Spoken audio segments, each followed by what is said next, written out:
I mean, are you talking about the very end? Any scene with Oscar Isaac.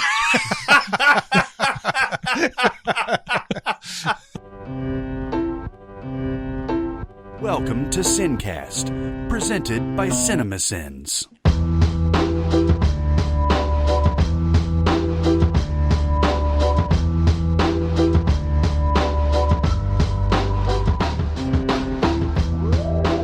All right, everybody, welcome to the Sincast. This is Chris Atkinson from Cinemasins, joined as always by the voice of Cinemasins, Jeremy Scott. Hi. Hello. We are on the morning AM. And from music video since Barrett Share. Jang! Oh, I don't know. I don't know. It's getting difficult. Yeah. It is. It really is. I might as well just pick one and go with it every single week instead of trying to get creative. The struggle is real. We are going to go immediately back into our bracket for the best of the decade. Pow! And we are going to be starting with the North region today. What was the kind of the feedback you guys got about our bracket? Oh, man, we got a lot of feedback. I think the most feedback that I got a lot on SoundCloud, saw some on Facebook, but was the Twitter post that had the actual bracket itself, the JPEG or whatever it is. Like, I'm not a super response Twitter guy like you are. Like, I've got a decent amount of followers, but I never got the responses that I got for this one. And they were overall very positive. They were like, wow, the seating's too low for that one, or I would have put that in. But there's not a lot that people would have said they would have had removed. Mm-hmm. Have you noticed that? No. What I was going to mention is I've seen plenty of I wish this movie would have made it, or I wish this would have been a different seed, but I'm not seeing very much like true anger about it. Yeah. Because now that this is like the third time we've done a bracket, I think the fans have basically understood this is these guys' brackets and seedings and picks. And hopefully it's fun to listen to. I saw a lot of unbridled excitement about, oh boy, I can't wait to dig into this and make my predictions and what you'll choose, or I can't believe you made me pick between my two favorite movies in this bracket. And, yeah. So I'm excited. I think fans are excited, and maybe a few of them are hard. I saw a lot of love for Paddington too, by the way. I know. I'm glad, like I said, we saw it on a bunch of top 10 of the decade lists and stuff like that. And I wasn't so sure until I actually watched it, and it melted my heart, and it's fantastic, and I love it. He's so great. He is. He makes the uniforms pink. I believe that is the only one on this in these brackets that I haven't seen yet, so I will have to make a correction to that once we get to it. We will not be getting to it today, though, in the North region.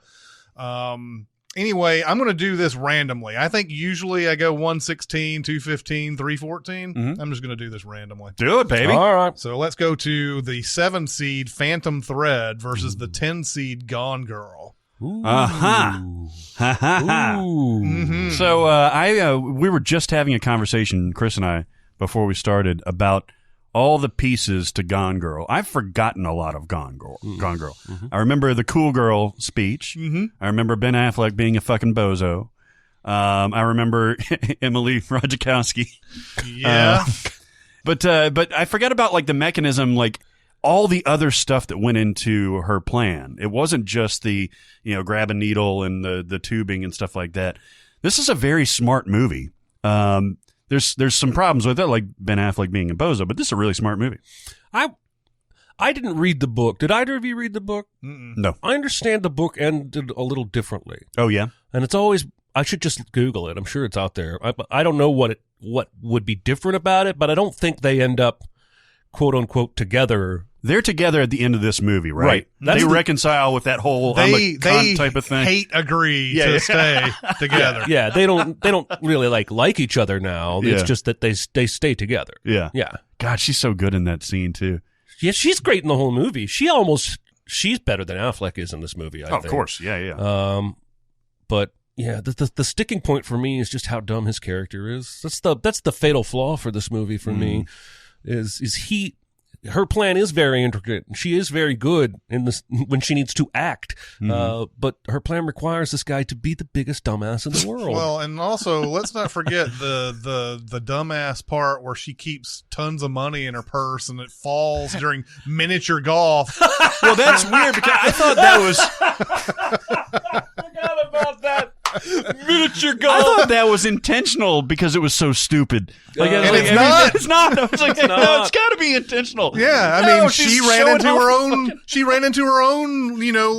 Fucking assholes that are going to steal the money. Oh man! And they're completely inconsequential characters, right? Yeah, oh, yeah. She's lying low in I think Missouri. Yeah, and she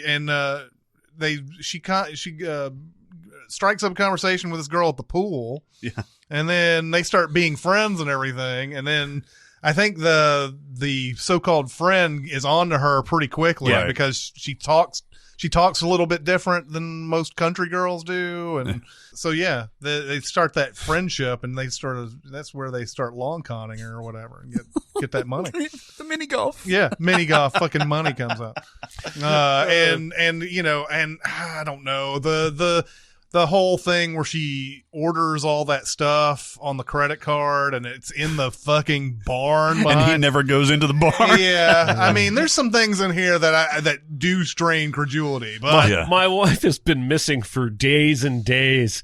I haven't checked the barn. Yeah. Yeah. Well, not to mention, he is such a fucking dumbass. I do like this movie. But, like, I was watching that scene with Doogie, with Neil Patrick Harris. Yeah. The first one where he goes up and he's like, oh, yeah, I recognize you from the volunteer thing. And he's super creepy. And he's like, yes, I was there. And then he starts talking about, like, how did you know Amy and all that stuff? And it was like, we dated for a while. And then Affleck, like, immediately he's like, I'll tell you what she told me. She said that you freaked out on her and like contemplated suicide and like flipped out after she broke up with you.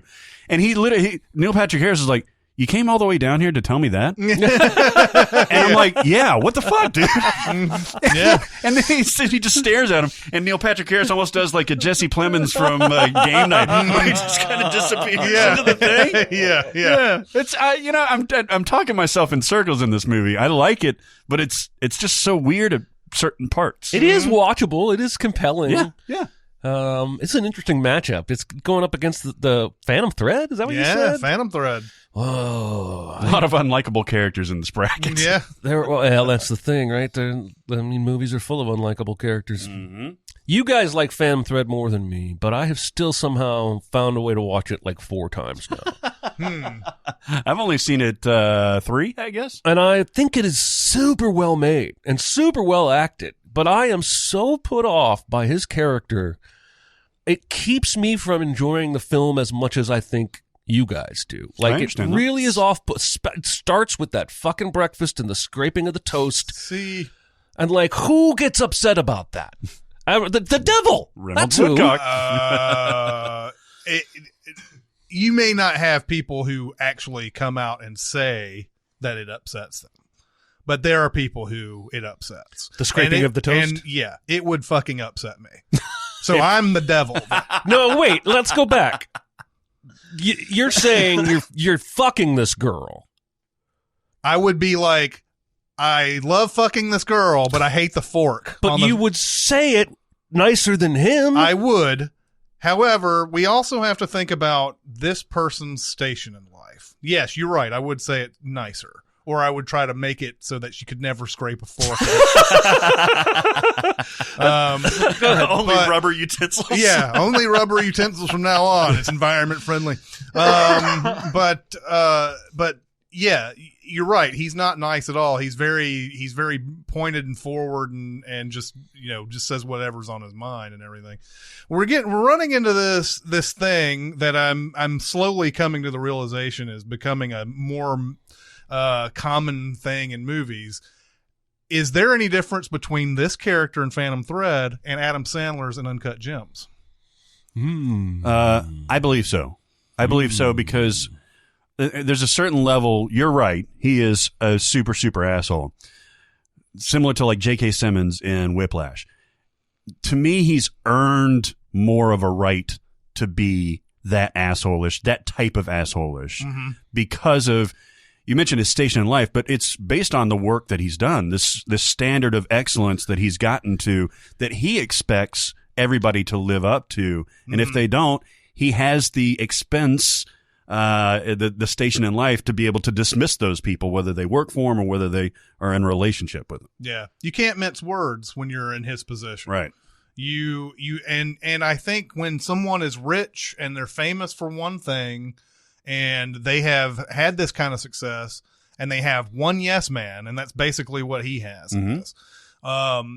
You become this person who believes that everything you say is right, everything that you do is right, and if someone does just the slightest wrong thing, it's going to ruin your whole process. You believe anyway. Yeah, and you got a feedback loop. If you don't have anybody, if he didn't have Alma, if you don't have some sort of, and it's not like she's an opposing force necessarily.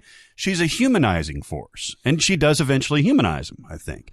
By you poisoning have to have that. By poisoning him, yeah. Repeatedly. Well, that's We're only just going to twice. do this forever. I think his realization that that's what it was, though, I think is a landmark change in his life to where he's allowing this woman finally in because he's allowing this to happen. You know what I mean? Because before he didn't know. He was accepting her help and everything when he was convalescing, but he didn't know the cause of it. Now he knows the cause. He knows why she did it, and he's still saying, you know what? I'm down with it. Right. He's sense? still intentionally eating poison so she can take care of him. Okay. Instead of just going, I'm going to be nicer to her. Oh, I do understand. He could have had the realization I can't call without this the a illness. happy ending. I don't want him to have a happy ending. He is proving to her how committed he is to this relationship. If he just says, you know, baby, I'm never going to hurt you again or something like that, then she may say like, oh, okay, I'm never going to poison you again. But then are you really going to hold to that? But by him understanding that this is what's happening and him willingly ingesting that, I think he's saying to her, this is my commitment to you. Yeah. It's fucked up. It is fucked up, but it's not unusual. It's just an unusual presentation of it. You know what I mean? I'm not saying it's fucked up in a bad way. I'm saying it's fucked up in a good way for the movie, Yeah, I think. I think it's one of those just very unusual relationships that we don't typically understand. Us normal, quote-unquote, people don't understand and everything. I agree with that. What do we think of the sister in this movie? Oh, I think she's... Because she's the yes man you're referring to, Yes. right? But she's also angling in this movie. Like, she's got some status because she is his sister and lives with him. Oh, she's his manager, basically, right? Well, and she's kind of like mooching off his success. Like, she's threatened by Alma, right? Alma? Whatever her name is. She's threatened by Alma? Yes. Doesn't she try and get him to dump her? Yes. I don't know. I think she's just as discerning as he is, though. Like, I think they've gotten to the point where they know each other's thoughts, pretty much. I don't think she's just straight up mooching. I think she's clearly got the same eye. She can't do the same thing he does. Okay. But during that measuring scene, she's got everything down and figures everything. Like, this is oh, you're not going to be right. You're not the perfect person and everything. Already knows, but she could also be biased too. That's the other thing that's going on here. But yeah, I think she's just as astute as he is. It's just she doesn't have that same talent. But there's I think something she's about threatened by yeah. Alma, There's something yeah. about this girl that threatens her, and ultimately forever changes the dynamic of that household. You can't imagine the sister having the same level of control and power in the business after the end of the movie that she did in the beginning. Right. Yeah. There's obviously I've watched it 4 times. There's something very compelling about it. The score is maybe the most compelling thing about it. It's the best Johnny Greenwood score I've ever heard, and it's one of the best scores of the decade, I think. It grows on me. Like, it's unsettling in all the right ways, but it really does enhance each scene more than typical score would. It's because it's got familiar themes, and by that I mean you almost think that you've heard this before, like it's a song that you've heard, but it's not. It's like a variation of it, and I think that was very deliberate, and I love it, man. It's a great score. Yeah. Okay, so let's vote on this one. I'll go ahead and I'll say that I like Phantom Thread way better than Gone Girl. So I'm picking Phantom Thread here. PTA versus David fucking Fincher. This is a good way to start off. But it's neither one of them at their peak. Neither one of their best films. Correct. Yeah. Correct. So I'm going to go Phantom Thread myself. I'm going Phantom Thread. I think it's a better made movie, and I don't really want to watch either one of them right now. I kind of want to watch Gone Girl again, just to point out all the craziness, but also to put all the pieces together. But yeah, I mean, I think Phantom Thread is what I want to do more of as I grow older is be able to appreciate something, even if I didn't like it. Yeah. And Phantom Thread is one of those things where I'm not happy by the end that I took this ride, but I watched art. And I can't deny it. My wife has the exact same opinion of this movie that you do, but does enjoy watching it. Did your wife watch it? Mm-mm. Okay. Mm-mm. I figured she would like it just for the Belle Epoque type of thing. The pretty dresses? Yeah. She probably would. Yeah, she probably would. Yeah. But she's got my wife already has a stack of 30 movies I recommended that she needs to get to. So, all right. So Phantom Thread is moving on. Let's see. I'll go ahead and do the 2-seed Hell or High Water versus the 15-seed Locke. And this is the right to play Phantom Thread in the next round. So this is going to be the tough one.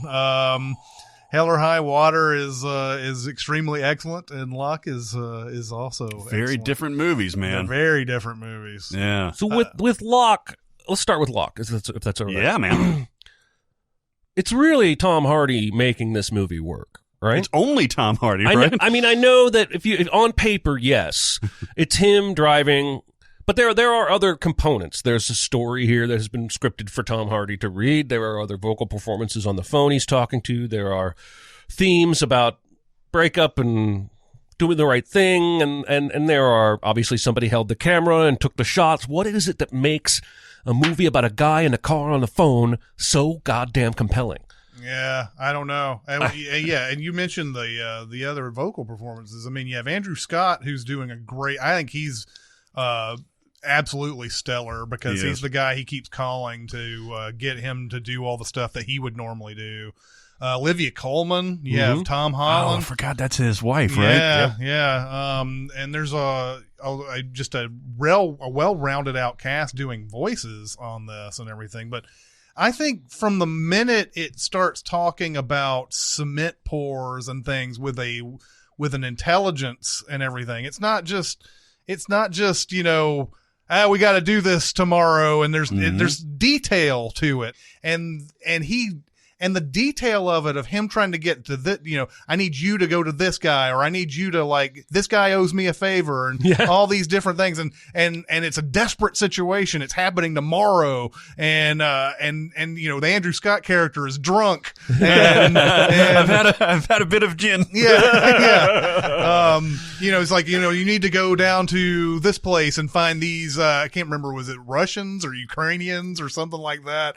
And it's like, they owe me a favor. They know how to do the work. Bring them down here, pay them a certain amount of money, and then everything's good. And then the boss, I can't remember who's playing the boss in this, but the boss is on his ass about a bunch of stuff, and he's got a personal quandary where he slept with this woman one time and she's pregnant and about to deliver. And he's got to juggle that with the stable home family life he's got. Yeah. And he makes the decision at the very beginning of the movie, right? Mm-hmm. This is going to happen, and the rest of the movie is just it playing out how it's going to happen. But it feels so, I don't know what it is. It's got to be just his performance, but it feels so fucking morally earnest. Mm-hmm. Like, I fucked up by sleeping with this woman, but I'm going to do the right thing and be there during the birth. Right. That's the least I can do in this situation, knowing full well it's going to break my family's heart. I'm going to miss this work thing and get in trouble. Like, I fucked up, but now I've decided I'm making right decisions from here. Is it the right thing to do? He thinks so. That's a good point. I mean, yes, you had a relationship, but to my knowledge, he didn't know about this until just recently, right? Right. Yeah, but he's also driven by his father doing the same thing. Oh, There's a lot of scenes where he's talking to his father, quote unquote, and how his father did this and left. Right. And didn't do the right thing, he thought. So he doesn't want to be his dad. I see. So he's driven by that type. But that's at the expense of his entire family. He's losing essentially his son and his marriage for, I don't know. I have a problem with this decision, I think. Interesting. Not that I would support, fucking around on your family or anything like that. You know what I mean, though, right? Yeah. I think he believes that he can smooth it over or something, but but he is just breaking this as he's going to the hospital, which I do believe it is because he just learns about it. And he's forced in this situation where he wants to tell his family, but he's also got to go and be there and supportive. And it's impossible with all the stuff that's going on. He can't do it. So that's how the movie sort of frames it, where he's got to be on the road to do this, or he's going to miss the birth.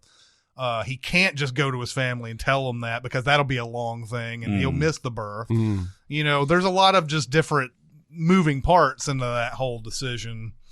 And I think he's just willing to go with the consequences. Like, look, I did this, and I'm not going to sit here and lie about it. God damn, what a good movie. I want to watch this movie right now. I know. I'm going to say that a lot, I think. I am too, because that's I think is the point of these brackets, right? It's just to remind everybody listening, hey, here's some great movies. Maybe you haven't seen them in a while. Maybe you missed them. These are the ones we think are the best, but goddamn, you had to put it up against Hell or High Water. Yeah, right? Evil laugh there, huh? Yeah. Do you have a card you want to show me about your involuntary laughter? Yeah. Yep. I got yelled at on Twitter for making fun of mental illness in the Sins video for Joker. Oh, really? Yes, because that's something that we typically do. Right. Yeah. Because that's a real condition. And I think we said, here's 30 seconds of him laughing, and that was a sin. I think that's where we went wrong. Okay. Sorry. It's the end of Cinemasins. Really? That's where that's coming from, is the 30 seconds? I'm pretty sure it's either that one or the one where he's laughing on stage at the comedy club, and we say, why would they let him keep doing this without pulling him off the stage? What the fuck does that have to do with anything? I don't know, but I don't think we ever made fun of him having a condition where he laughed. We didn't. No. Even if that is a real thing, 30 seconds of hearing him laugh is too long. Yeah. Anyway, on to Hell or High Water on this thing. Hell or High Water is absolutely fantastic, and I haven't seen it in forever. What's the best part of this movie? Ooh. Ben Foster, Chris Pine. The best actor or the best part? Part of it. Like you can make a decision, or like you can make a call that Jeff Bridges is the best part of this movie, or his relationship with his partner is the best part of this movie. I would say Ben Foster for actor. This. Yeah. Ben Foster's one of those guys that seems like he's just kind of been lying low for a long time, and nobody really gives him the credit that he deserves and everything. He's in a lot of great movies. He's a great supporting actor for the most part. And this is one of those where he probably should have gotten nominated for an Oscar. Absolutely. How good he is in this. As far as parts, I think my favorite is him just going out of the restaurant and going to the bank and just without any warning, just robbing that bank. Yeah. Even though Chris Pine's like, we got to be careful. We got to do, now we got to get another car. Yeah. I think for me, the best part is that chase at the end. And then the sort of parallel between Bridges going after Foster and then cutting back to Chris Pine at the casino.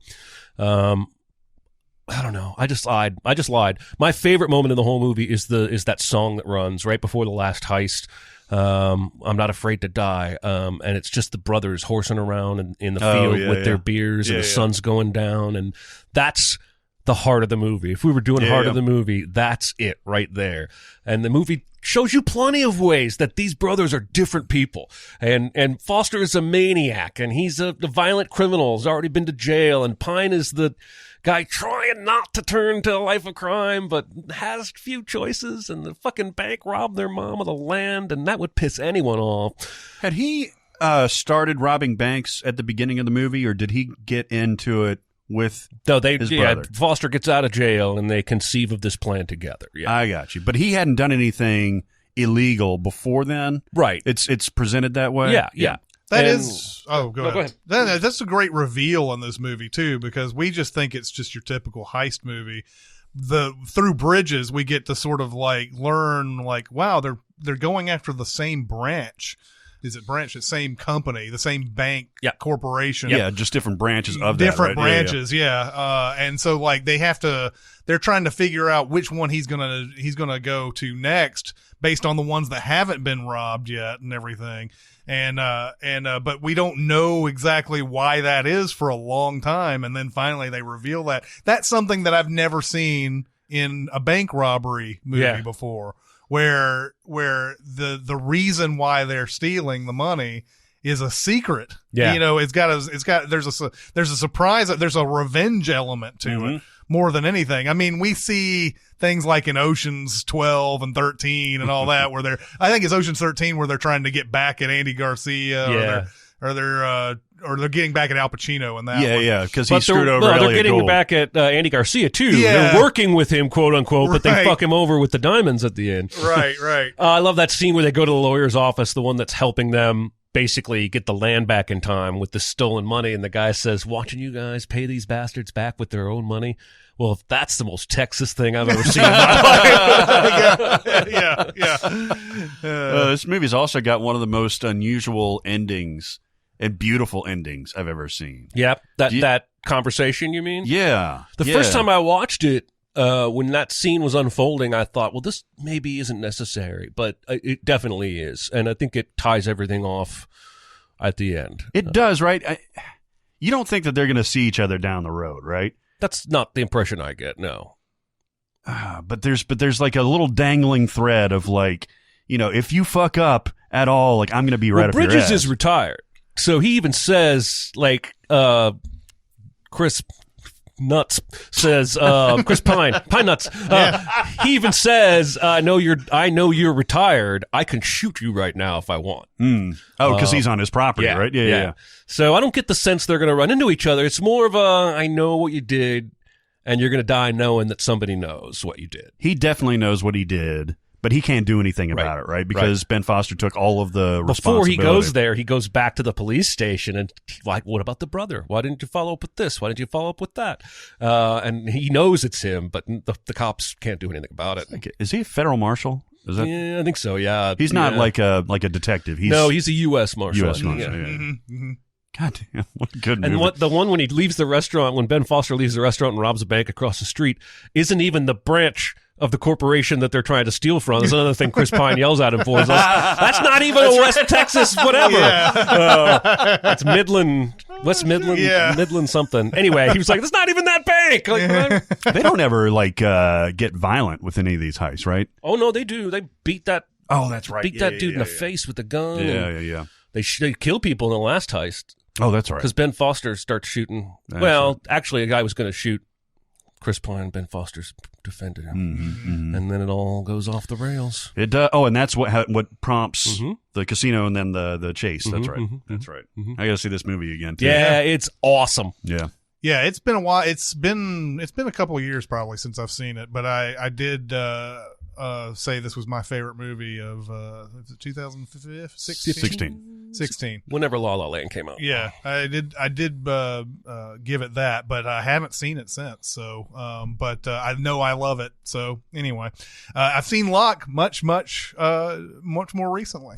Oh, really? Yeah. Have you seen it fairly frequently? No, I saw it.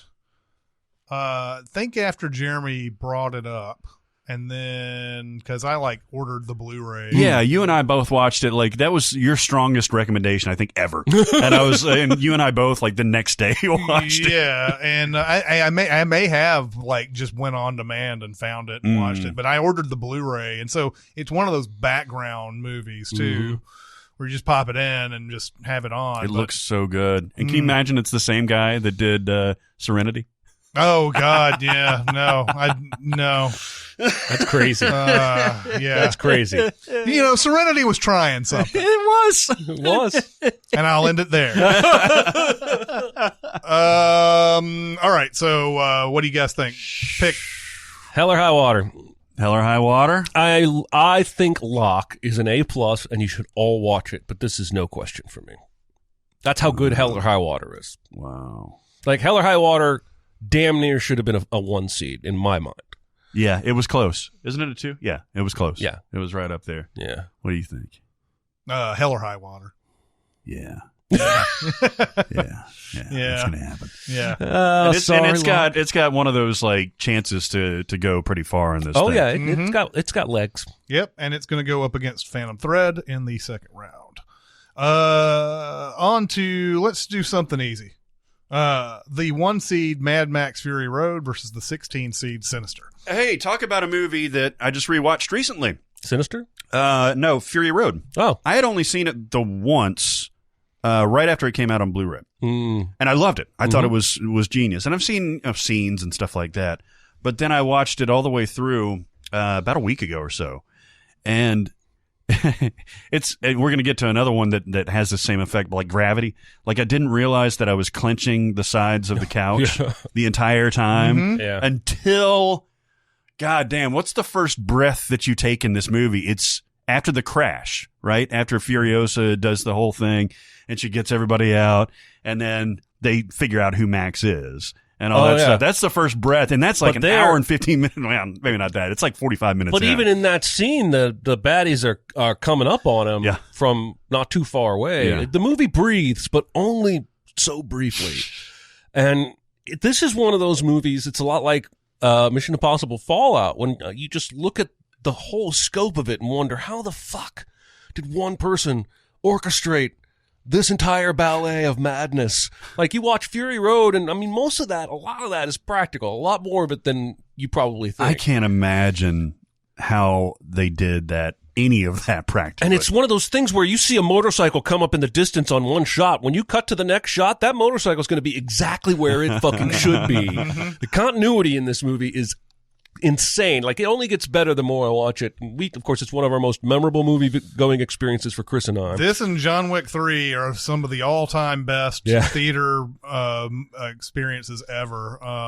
We watched it, at that, whatever the former Grauman's Chinese was, and the thing that you're talking about, Barrett, with the whole, like, gripping onto something or whatever, that's what I was doing. I was gripping onto the armrest. Yeah. And there's the, what a day! What a lovely day! And all that. And then, like, the sandstorm comes through, and like, finally, everything sets down, and that's when you go, oh. Yeah, I know. And you've watched, it's just this constant, and all that going on, and the guy playing the flamey guitar, and the fact that this is just a ride out and a ride back. That's it. Going to the store, coming back. Yeah, it's like Locke, only he didn't go back. But yeah, it's just one of those, like, I remember, it could have just been me. After that scene was over, I heard audible. Yeah.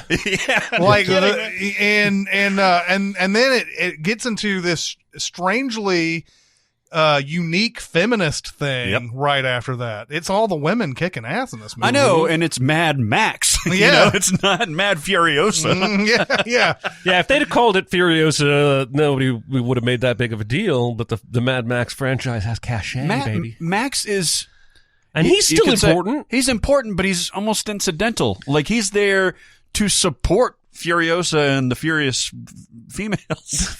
Furiosa and I love Nicholas Holt's whole character arc, because he just looked like he was going to be one of those war boys the whole time, and he's got the I don't know what they do to themselves before they kill themselves. They spray all that shit in their mouth. Yeah. But it looks like he's toast. And then he actually has an arc, and I think it's very cool. It is. He falls in love. That's right. Mm-hmm. This movie is just...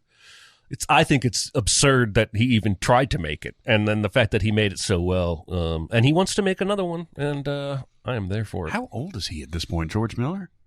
He's got to be 80. God damn. I mean, this is like an ambitious project for somebody in their 30s. Yeah. Well, of course, again, we've talked about this before, but he lived with this movie in his head for like 10 years. He'd been storyboarding and planning for 75. ages. He'll be 75 next month. Wow. Well, that's old enough to run for president. Yeah, it is. It is. God bless him. But yeah, I remember seeing trailers for this that summer, and I was like, man, this might be way too over the top. I don't know what the hell is going on here. This is the fourth Mad Max. This is a 40-year-old, 35-year-old franchise at the time. what the hell? This is too many colors, too many explosions. It can't be good. And yeah, I was really surprised. Yeah, I guess we really like watching Tom Hardy go places. Mm-hmm. We do. In straight lines. We do. This is another classic performance where his face is basically obscured for half of the movie, Mm-hmm. Yeah. He's not, I mean, he's done that in Dunkirk and Dark Knight Rises, and this movie, he's not afraid to hide his face and act with his eyes, and that dude's ballsy. I applaud him. Yeah, he's got great I want to be his butler. Yeah. It goes up against Sinister, and while I love Sinister, it's good seeing you, Sinister. Yeah. Trevor. We talked about Sinister in the last podcast, and we talked about how much we love it and everything. It's going up against a really, it's like a behemoth. It is. Here. It is. Buzzsaw. Yeah, it would require like 4 people who worked on that movie to come in here to vote against Mad Max, and even then 4 people on Sinister probably aren't even voting against Mad Max. That's true. Scott Derrickson himself would be like, come on. Like, look, guys, I mean, I look at this like one of my own children, but I'd rather have that one as my child. Did Fury Road make a whole lot of money? It did. Mm-hmm. It wasn't like just like super huge mega blockbuster, but it did make money. It was top 10 of the year, I bet. And it was $200 million to make. Ooh. Wow. I'm going to try to make a guess here because I remember it doing well, but it wasn't like maybe it might have not even been enough for the $200 million budget. Actually, I want to say it made 120, 130. Yikes. That's not, but that's domestic. Okay. Very close. 153 domestic. Okay. International 221. So a total of 374. So if it's a $200 million budget, there's a possibility this movie didn't make its money back until home video, depending on how much they spent on like marketing. And Box Office Mojo is saying that it's a $150 million budget, so it's a little bit better. Yeah, so I mean, it might have made a little bit, but I imagine home video probably put it over the top. God, the colors, Charlize and Tom Hardy have such a great dynamic between them because she doesn't even know what his bullshit is, but she's not having it. Yeah. You know what I mean? Like, she's like, I don't even care what your deal is. You're going to help me and that's it. They were supposed to make a Furiosa movie at one point, and I think that fell through. That's a shame. I would watch it. They're going to cross over with the Fast and Furious. They're going to call it Furiosa 7. Oh, yeah. I think so. Fast and Furious. They might as well.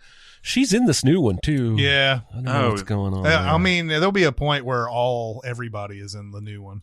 All right, so Mad Max Fury Road moves on. I don't think we formally voted, but Mad Max. All right. Let's go to the 8 seed Blindspotting versus the 9 seed The Master. I just watched Blindspotting last night. Holy fuck, is this a tough one? Yeah. He's my jam. I love the part when he sells the boat.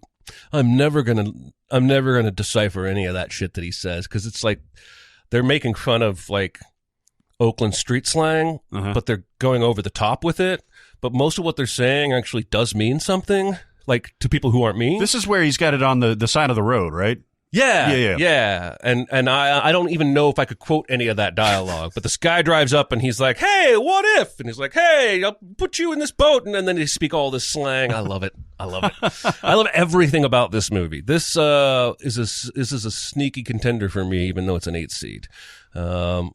I'm going to throw my weight behind it more than you might expect. What if you were to look at IMDb right now, what would this be classified under? Like what genre would this be under? Comedy? Drama? Yeah, I think drama first. But yeah, it would be drama first, then comedy. Yeah, because there's some funny ass shit in this thing. There is, but there's also some like fucking tears out dramatic shit. Yep. But if you were to make a preview of this movie, you wouldn't make it, here's one guy who was on the street one day and noticed a murder. It's not like that. I wonder, I never saw a trailer for this, actually. I wonder how they did market this because it's so unique that, I could see them actually cutting to comedic elements, like him going in to sell the straighteners, and they're like, how do we know it works? And then cutting down to that shot of him with the hair. His hair's all out. He calls the girl to braid his hair, and she goes, why did you take your hair out? And he goes, it was profitable for me to do so.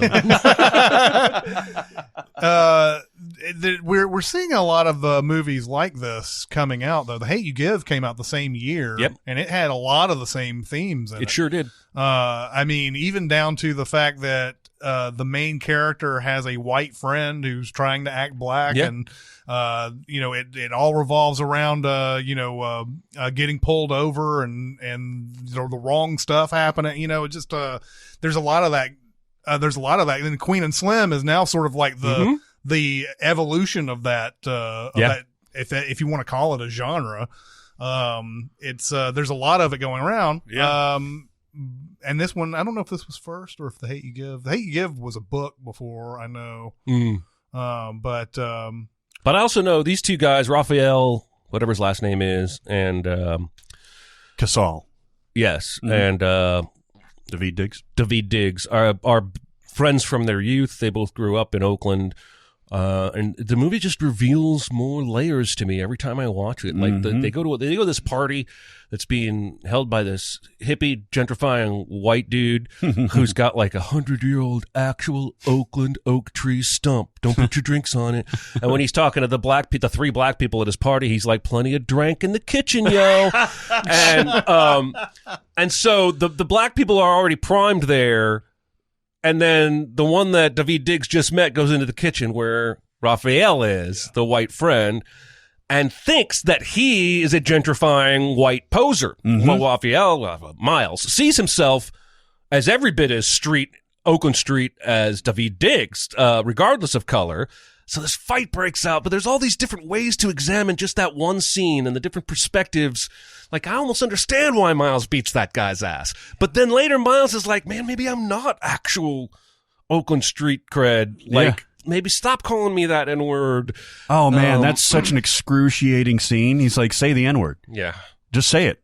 And he's like, and you honestly don't know at that moment where this is going to go. Yeah. And the fact that he's so honest about, I can't do that. Yeah. And that he's self-aware, but he's still up his own ass a little bit too, right? That's the scene where David Diggs is saying, you are the thing the cops are out here looking for, not me. You're acting like trash, carrying a gun around and getting in fights and shit. God, I love this movie so much. But the Blindspotting, the title takes his girlfriend's braiding his hair, and she's got to learn for her psych exam, and she comes up with mnemonic devices to remember things, and one of them is this the faces and the vase optical illusion, where you can see either one of them, but you can't see both at the same time. And she ends up calling that blind spotting because you got a blind spot and it's right in your face. But he calls it face vasing. Yeah. He tries to get her to call it face vasing. But then later in that rap with Ethan Embry at the end, like he says, see the faces. See both sides. Yep. Don't be blind spotting me. God, this movie, I've probably seen it 10 times at this point. I'll tell anyone I know to What watch an interesting movie to hit your love button. I think it was the rapping, my love button. That's a myth, by the way. Yes. I think it's the rapping. I think the way they work in a couple different scenes, specifically the end, the way they work rapping into the drama and the actual dialogue really, really appealed to me and sucked me in. And I was out of my chair the first time I watched it at that rap at the end, because I've never seen anything like that. Yeah. He even says out loud, I'll make it sound pretty because that's the only way you'll listen to me. And then he just freestyles this angsty, God, it's powerful stuff. Yeah. Really good stuff. Yeah. It goes up against The Master, our second Paul Thomas Anderson movie in this bracket. And Barrett, let's talk about The Master for a second here. Yeah, this is your love button. I love this movie so much that the last time I watched it, it was on Netflix. I don't know if it still is. I took notes. Nice. I've seen this movie probably about 10 times. I saw it in the theater. I didn't see it in one of those fancy theaters that had the 60 millimeter. What is it? It's 80 frames per second. No, it's Smell-o-vision. It is about 70 millimeter. Yeah. Gotcha. I just saw it in regular format or whatever it was. But goddamn, that opening shot of the water is so mesmerizing and so gorgeous. And the whole movie, you talk about Phantom Thread being gorgeous. This is next level stuff. The hard pan in the desert where he eventually rides away on the motorcycle. The close-ups of Philip Seymour Hoffman that make him look regal, even though he is a fucking fool.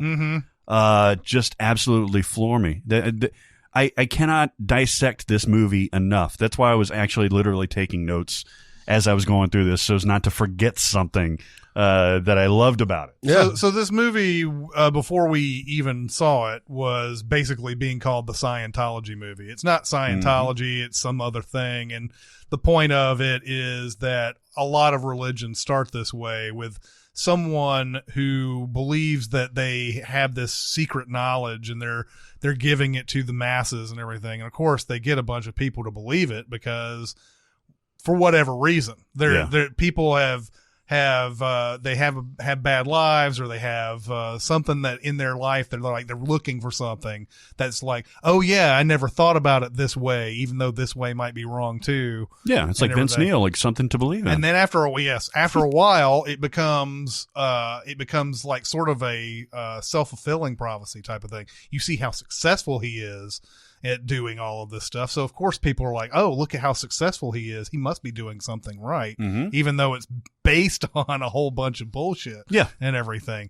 Now, I still don't know what the deal with Joaquin Phoenix is in this movie. A great performance, obviously, but I don't know if he's in this religion, or if he's out, or if he's what his deal is. Like, does he have any particular, he doesn't seem like he has a particular affection towards this religion at all. No, he has an affection towards the man and the inclusion. He's the only person, Lancaster Dodd, Philip Seymour Hoffman's character, he's the only person that has seen anything of value in him. Like, he's been able to get by. Freddie, his character, has been able to get by. He was in the military, and then he had a job at Sears doing like some, photography and stuff like that. But he's never been valued as a person. And arguably, he doesn't have a whole lot of value as a person. He's a super alcoholic that really, has anger issues, that has weird sexual proclivities. And, I don't know what Lancaster Dodd sees in this guy in the first place. But because he not only sees something, he sees his booze, actually, is the first reason that he encounters him. But because of that, he goes through this deep auditing process, and maybe the best scene in the movie, where it's just the two of them asking these questions and answering honestly and all that stuff. God damn. I think that's the heart of the movie, is the fact that Freddie is all in for this particular man. I don't think he really gives a shit about the religion. I don't think he's going to defend the religion. He's going to defend the man. The only time he gets violent is when Lancaster Dodd gets insulted at the party, right? Then he goes in and he kicks that guy's ass. So yeah, I agree. I don't think he feels any sort of warmth for this religion. Certainly the Amy Adams character, I don't think he really gives a shit about. He just cares about Lancaster Dodd. When did this movie come out? 2012. And Amy Adams is basically the real driving force behind all of this. God, she's so great. It's my favorite jerk off scene, I think, ever. Is where she's standing with him, and it's like you don't even know she's jerking him off, but she's like, okay, so what's going on here? Like, what's the next move? And she's like, here's going to be the next move, and he's like, well, I don't know. And you see like her hand like starting to go. She's like, are you going to do it? Are you going to do what I'm saying? Yeah. And he's like, yes. And yeah. God. Oh, I'm like Blindspotting with you. Like I'm shouting to the rooftops that this is the best movie one of the best movies I've ever seen. And I'll watch it any time of the day. It's top to bottom fantastic. There is no doubt I'm the deciding vote in this. And I love Blindspotting, but yes, you're really There's right. no doubt about this. But why don't you guys go ahead and vote, and then I'll hem and haw. I'll vote Blindspotting. I'll vote The Master. Okay, so let me hem and haw for a second. I believe The Master is a better made movie. This is PTA doing, his usual stuff. It's one that you have to like really give a lot of deep thought to. and it has a lot of like complex moments and everything. But I can't sink into that Joaquin Phoenix character. And I may have to watch it some more at some point. But he bothers me on some level. I think he does a great performance. Sure. I mean, just like Joker. I mean, yeah. But he's another kind of guy that's he's another kind of guy that's in movies that you're like, this guy, I don't like him at all. What's going on with him? What makes him tick? And I don't know if the movie ever really answers that question. No, you're absolutely right. They don't ever answer that question beyond the relationship really with Lancaster Dodd. Yeah. I mean, we're showing him doing a lot of creepy shit like making the woman in the sand and everything. It's funny. It's a very funny scene actually, because he's with the military, he's making this shape of a naked woman in the sand, and he starts humping it. And his soldier buddies are laughing, and then he keeps humping it, and they're like, okay. And then he like wildly humps it, and they start backing off. And that shows you a lot about his characters, that he's in his head too much. He can't get out. That's why he starts drinking fucking jet fuel instead of just regular booze, because it's not enough for him. Regular stuff is not enough for him. Yeah. He's just got this pathology.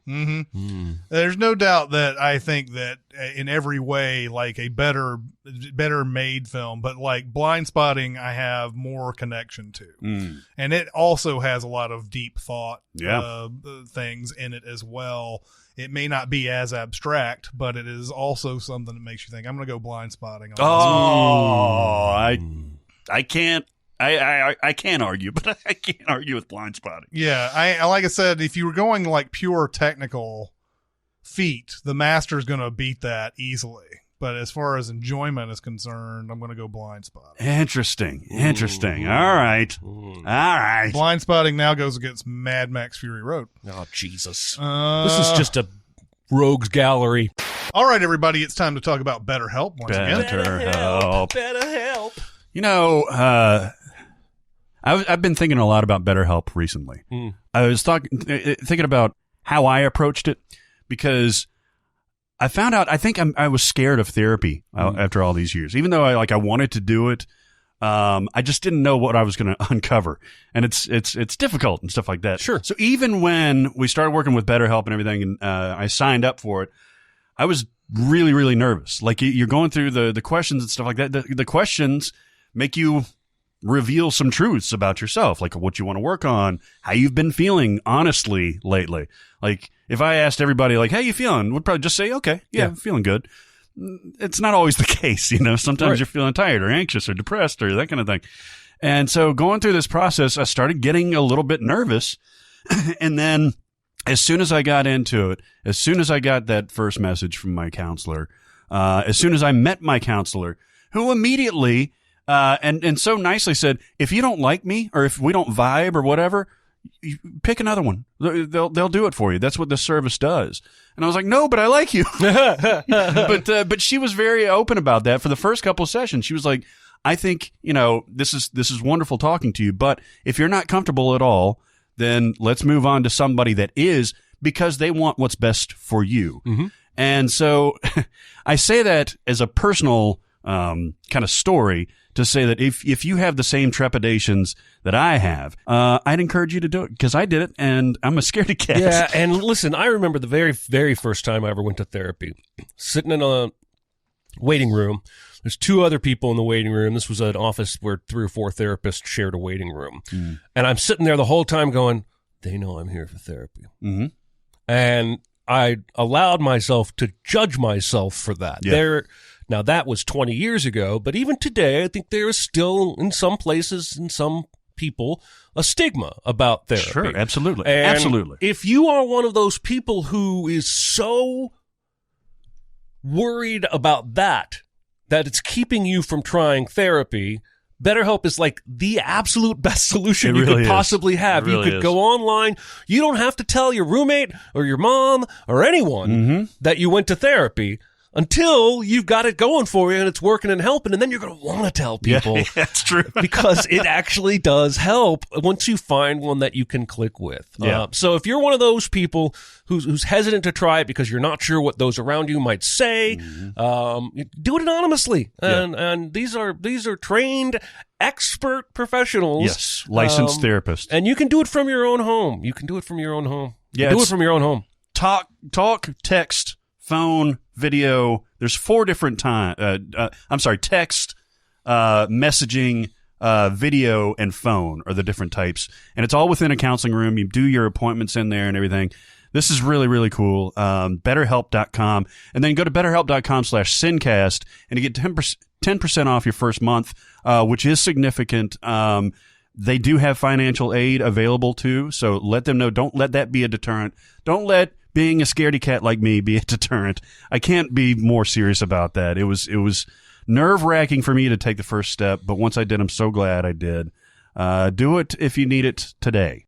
Okay, let's go to the 3 seed Roma versus the 14 seed Under the Skin. Yeah. And these are the 2 movies that I watched. Oh, cool. I sure am glad you did, because I will admit I have still not seen Under the Skin. So I am going to be hampered here. I believe you would really like Under the Skin. What but do you think I would vote that over Roma?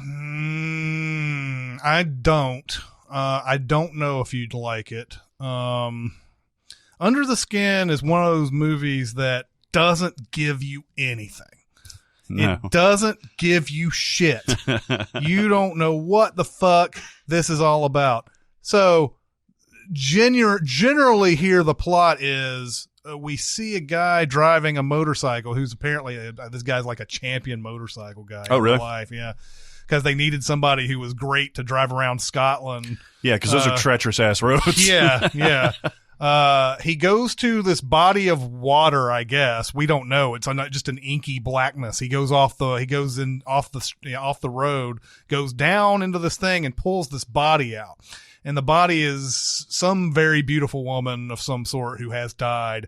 He puts her in a van, and then we see ScarJo come in and take all of her clothes and put her clothes on her. And now Scarlett Johansson has this directive, essentially, where she's seducing men around Glasgow. Real guys, too. Real people, yeah. She's driving around in a van, and she asks these people questions. Are you alone is the big one. Are you alone? Do you have family? Do you have a girlfriend? All these different things. And I think there's a certain criteria they have to meet before she invites them back to her, like, whatever, apartment, or she's got several different places throughout the movie. When she goes in, it seems like there's this big seduction going on, but they're in this, we walk into the apartment. It's this completely jet black, area. There's no furniture. There's nothing. She comes in, she's pulling clothes off. They're pulling clothes off. They think, oh yeah, I'm about to get on with Scarlett Johansson. And then suddenly they start sinking down into the black. But they don't floor. even notice. Yeah, they don't even notice. They're just kind of like straight at her. Yeah, and then you see the one guy, he's like dancing and everything, and then he just kind of like starts sinking down into the thing, which we do see an explicit what happens to them around the second time this happens. Guy goes down into the inky blackness, and he sees somebody else who has gone down in there, and he's like started to waste away and everything, and he goes over to him. And the guy tries to touch the other guy, and it just suddenly goes, poof, he just shrivels, and then suddenly whatever he shrivels down into goes down this trough. Yeah. And then it goes down this thing, and you're like, oh, what the hell just fucking happened? You say that a lot during this. But there's the movie is ostensibly about Scarlett Johansson's character, because she's going through sort of a crisis in this thing. She gets to crisis mode when she seduces this one guy who has like some sort of, there's a name for it. It's a facial deformity of some sort. Yeah. There's some interesting stories about how that guy was cast too. Apparently he was going to the audition and he got hit by a car. And Jonathan Glazer, the director, went to the hospital and did the tryout there. Gave him the job in the hospital. Yeah, these are non-actors that are. Well, they're I all the wanted guys. to ask you about that, but I was going to wait till he was done ultimately, that particular seduction, she goes and looks into the mirror, and then you see that guy walking away, and you start seeing her sort of like try to figure out, who is she? What is she? What is Yeah. she? Yeah. There's a thing at the very beginning of this movie where you hear like a bunch of letters being strung together, like B, X. It's real mechanical voice. B, X, Y, and then it's like bills, pills, whatever. And I always felt, I don't know. I'm assuming it's that character learning words and everything. They're just feeding words into whatever this is. But yeah, she's going through this whole thing where she's like, I don't know what the hell I am. I don't know what's going on. You can see, and she doesn't say that out loud. She's just looking in the mirror. There's a scene, the probably the most famous scene of this movie is her completely naked, looking in her mirror, in the mirror and everything. But she's just trying to figure out what the fuck she's here for. Yeah. And so like that's what this movie is about, essentially. It's about existence, and it doesn't give you anything really. There's obviously some theme in there that I guess if it depends on what you decide to interpret it as. Well, especially that ending. That ending can be looked at in many, many, many different ways. I loved it. I loved the way that it ended. I hate that there's the little section in there where a guy gets assaultive and stuff like that. But that's the way it's going to be. It never gets to that before then. Well, you know what? This is going to sound really fucked up when I say it at first. You know what I liked about that scene is that it shows that she's not this super strength person. Or whatever she is. Right.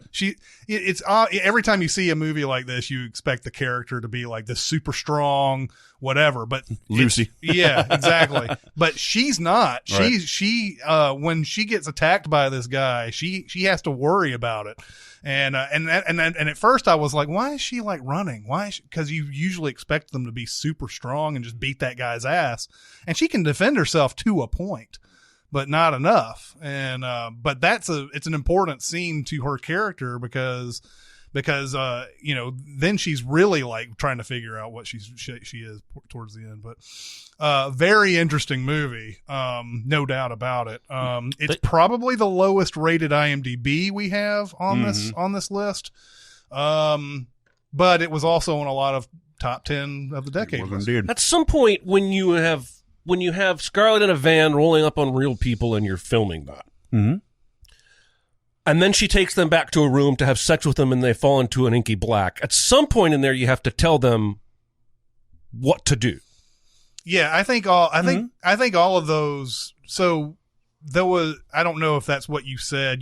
They're not actors. Oh yeah, they're not like real people off the street or anything like that. I thought you were saying that they put her in a van with a camera and she went up to randos and started. No, that's exactly what she did. There were several people who got in the van who did not know that they were getting filmed. Oh. And at the end of it, Jonathan Glazer said, "This is a movie. Do you want to be on this or not?"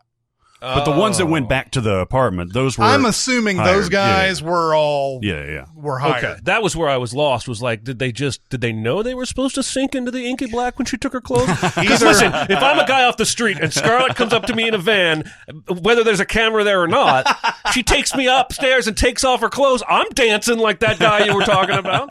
You just opened up 3 different things I want to talk about. Okay, sorry. So I think that there's also a possibility that these people were picked up. I don't know if I think there's a possibility some of them were picked up and then told, okay, this is what you got to do. I don't know if that's the entire situation. I'm assuming that because there's not very many scenes where she picks up people and they don't get back to that. There are a couple. So I'm assuming those are the ones where whatever. Like I read a bunch of stuff too about this that people in Scotland were like, "Oh no, there's no way that's Scarlett Johansson." So like nobody thought that was her really. That's so awesome. Nobody fucked with her.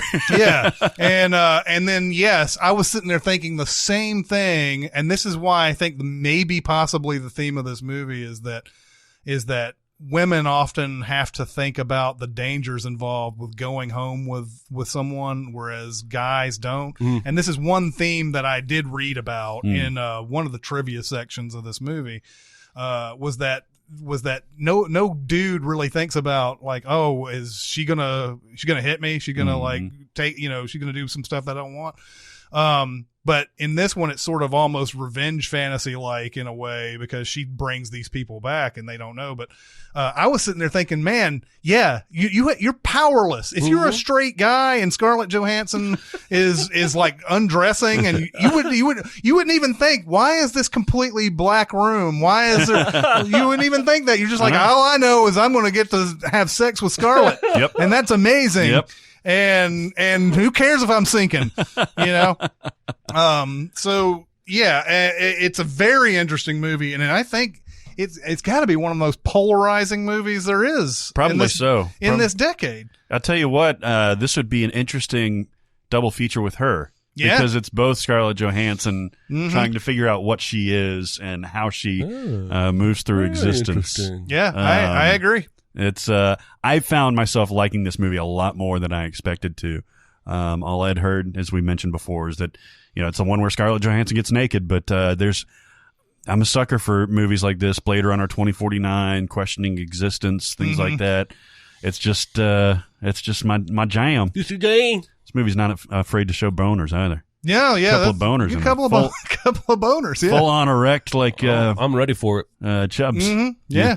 Yeah, we should have full-on chubs. chubs. We should have nudity equality. We're not talking about Jason Segel and Forgetting Sarah Marshall, where he half chubbed it. No, he's full chub, man. Because he's walking up to her and he's like, "Oh shit, yeah!" He's excited. I love how he gets basically forgiven because he only got half a blowjob. Like the bartender's like, he took his dick out of her mouth. Do you realize what that means? How hard that is to do? And I'm like, if I'm the girl, I'm like, you know what? The first half of the blowjob is pretty much seals the deal for me. Yeah. So yeah, this movie goes up against Roma, another movie that I watched again, and the second time through Roma is way better than the first time. Yeah. The first time I watched Roma, I was just expecting something to happen all the way through it. I have a really good friend who said, "Hey, have you seen Roma?" And I said, "Yeah." She goes, "I watched 30 minutes of it. Does anything ever happen?" And I said, "Not so much, no." Yeah. I watched it again knowing that the action, quote unquote, is sparse.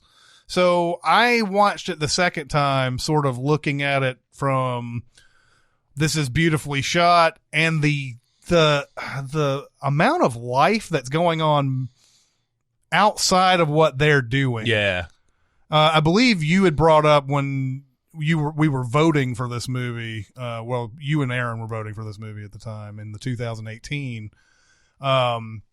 Is that, they're on that bench, having all that, the sadness and everything while there's this wedding going on in the background. Yep.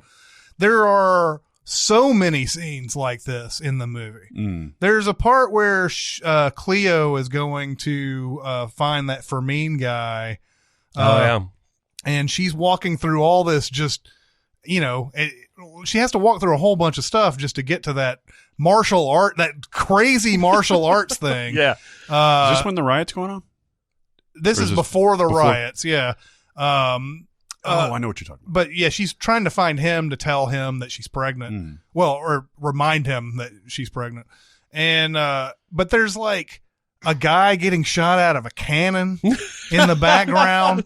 There's just all this. There's a point where the mother of the family, watches, the husband drive away, and there's that parade that's going, or the band that's coming through. Yep. And like, it basically just, so many people don't care about your shit. They've got their own shit, going on in this thing. So the life that's going on around all of this, this woman's like, sort of like, it's a basic journey, but everything's so beautifully shot and so well done. And then that scene where she gives birth, my God, is a fucking tour de force. It's the most Alfonso Cuarón part of that movie. I mean, as far as like his past work, like you will think of Children of Men when you watch that scene. Sure. Because she gives birth to a baby that is dead. Pretty much. And it kind of like, because you've seen movies before, you're expecting the doctors to be able to revive that baby. Because you're like, they don't hear a heartbeat before she's given birth. And they're like, I don't hear anything. Do it twice. Go over, and then she gives birth to the baby that is obviously dead. They go over and like all in one shot. She's over in the one gurney, and they pull the baby over to another one, start trying to give it CPR and all this stuff in the background.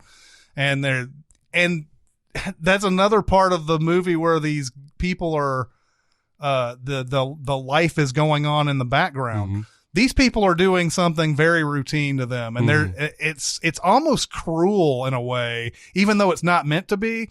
But they try to give this baby CPR twice. They know it's not going to work, and then they're like, okay, what is the patient's name? And she goes, it's Cleo, and this guy comes over, Cleo, I'm very sorry, but your baby was born dead. I'm very sorry about this. He's sorry, but he ain't sorry. Yeah. He sees this every day, and like they that's what they keep on doing. They keep on saying, I'm sorry, but they're trying to get on to the next thing that they have to go on to. Yeah. And it's crazy cruel, but it's the way it has to be. Yeah.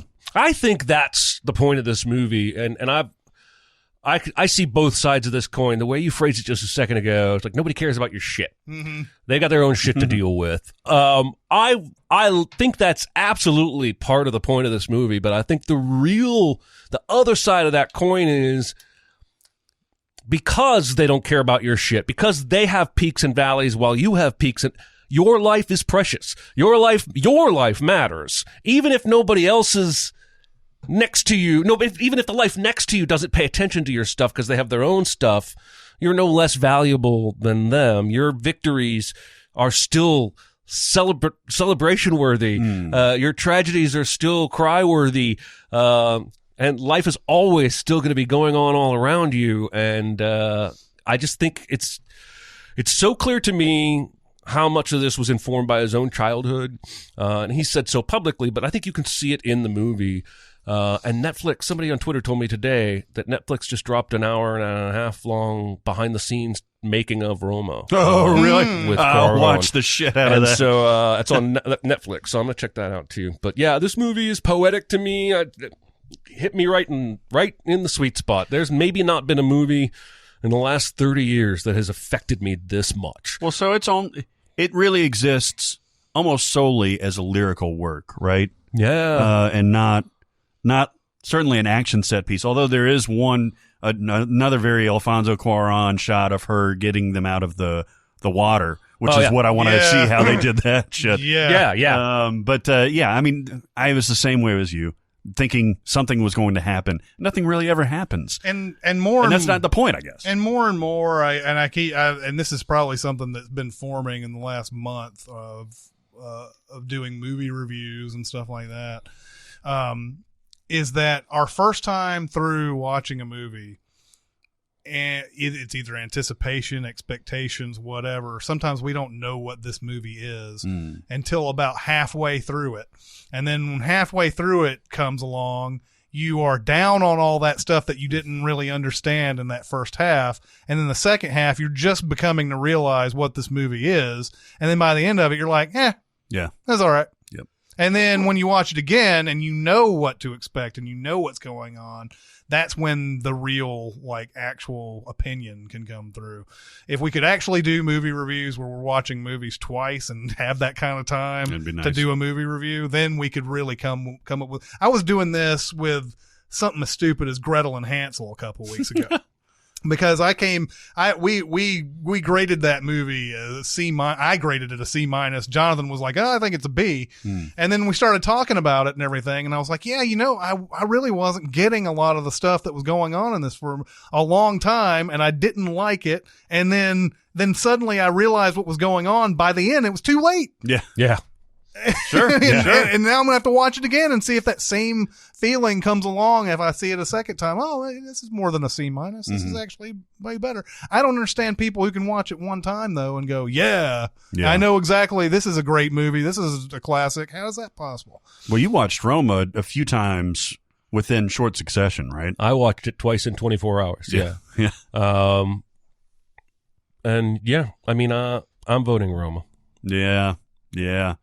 It's a pretty movie. I haven't seen Under the Skin, but I have a feeling even if I'd seen it a few times, it would not live up to Roma for me personally. Roma is like, I'm all in on this movie. Like, I'm jerking this movie off. Like, that's not appropriate. Speaking of which, once she goes to see the father of the child at that crazy martial arts thing, he dumps her ass, right? Like, is that screams immediate? At her? Yep, Yeah, that's right. Yeah, is it because she's pregnant? Yeah. Okay. They're about finished with this movie that they're watching, and she says, I want you to know that I'm pregnant. And he goes, and he's like, oh, well, that's good, right? And then sits there and watches the movie for about 10 seconds, and then goes, I need to go to the bathroom real quick. And he goes, you want some popcorn or ice cream or something?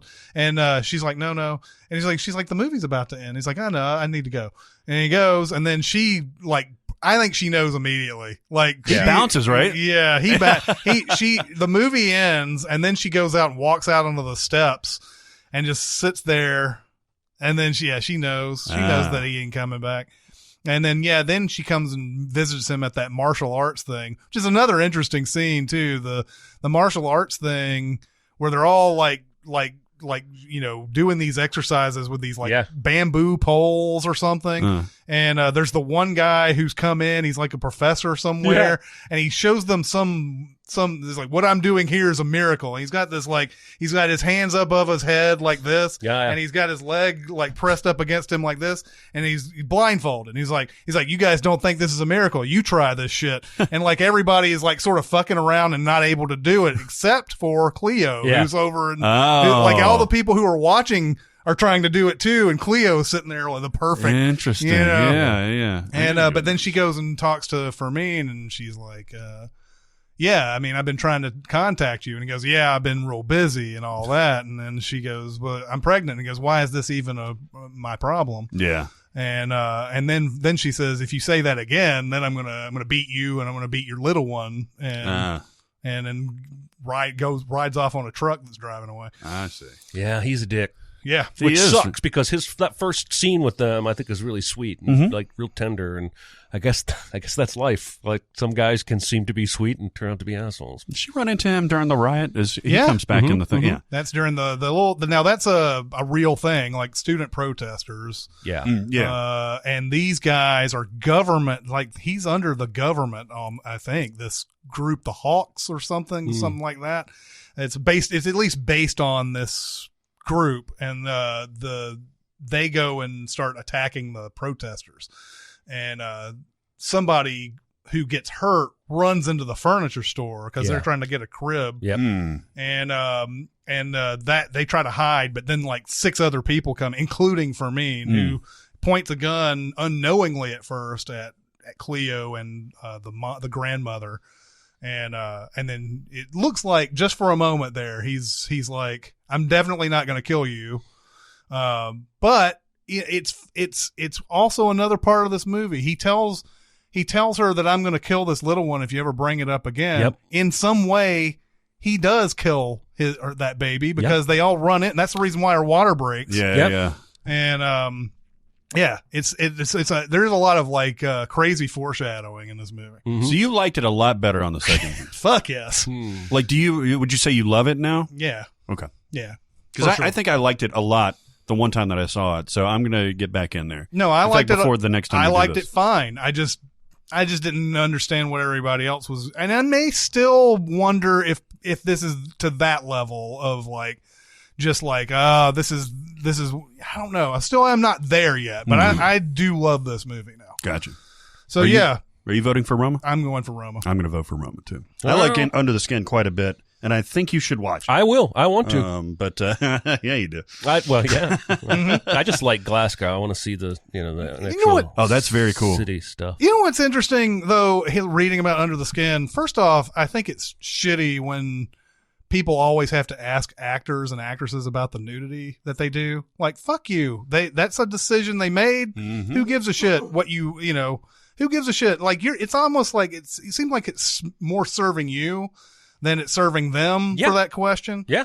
Or you want your like if they say something really salacious or something like something that the readers can almost jerk off to. You just want to put their name and the word nudity in a headline. Exactly.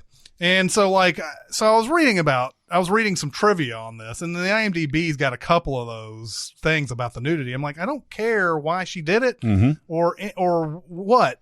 But it's interesting, the reactions to it too.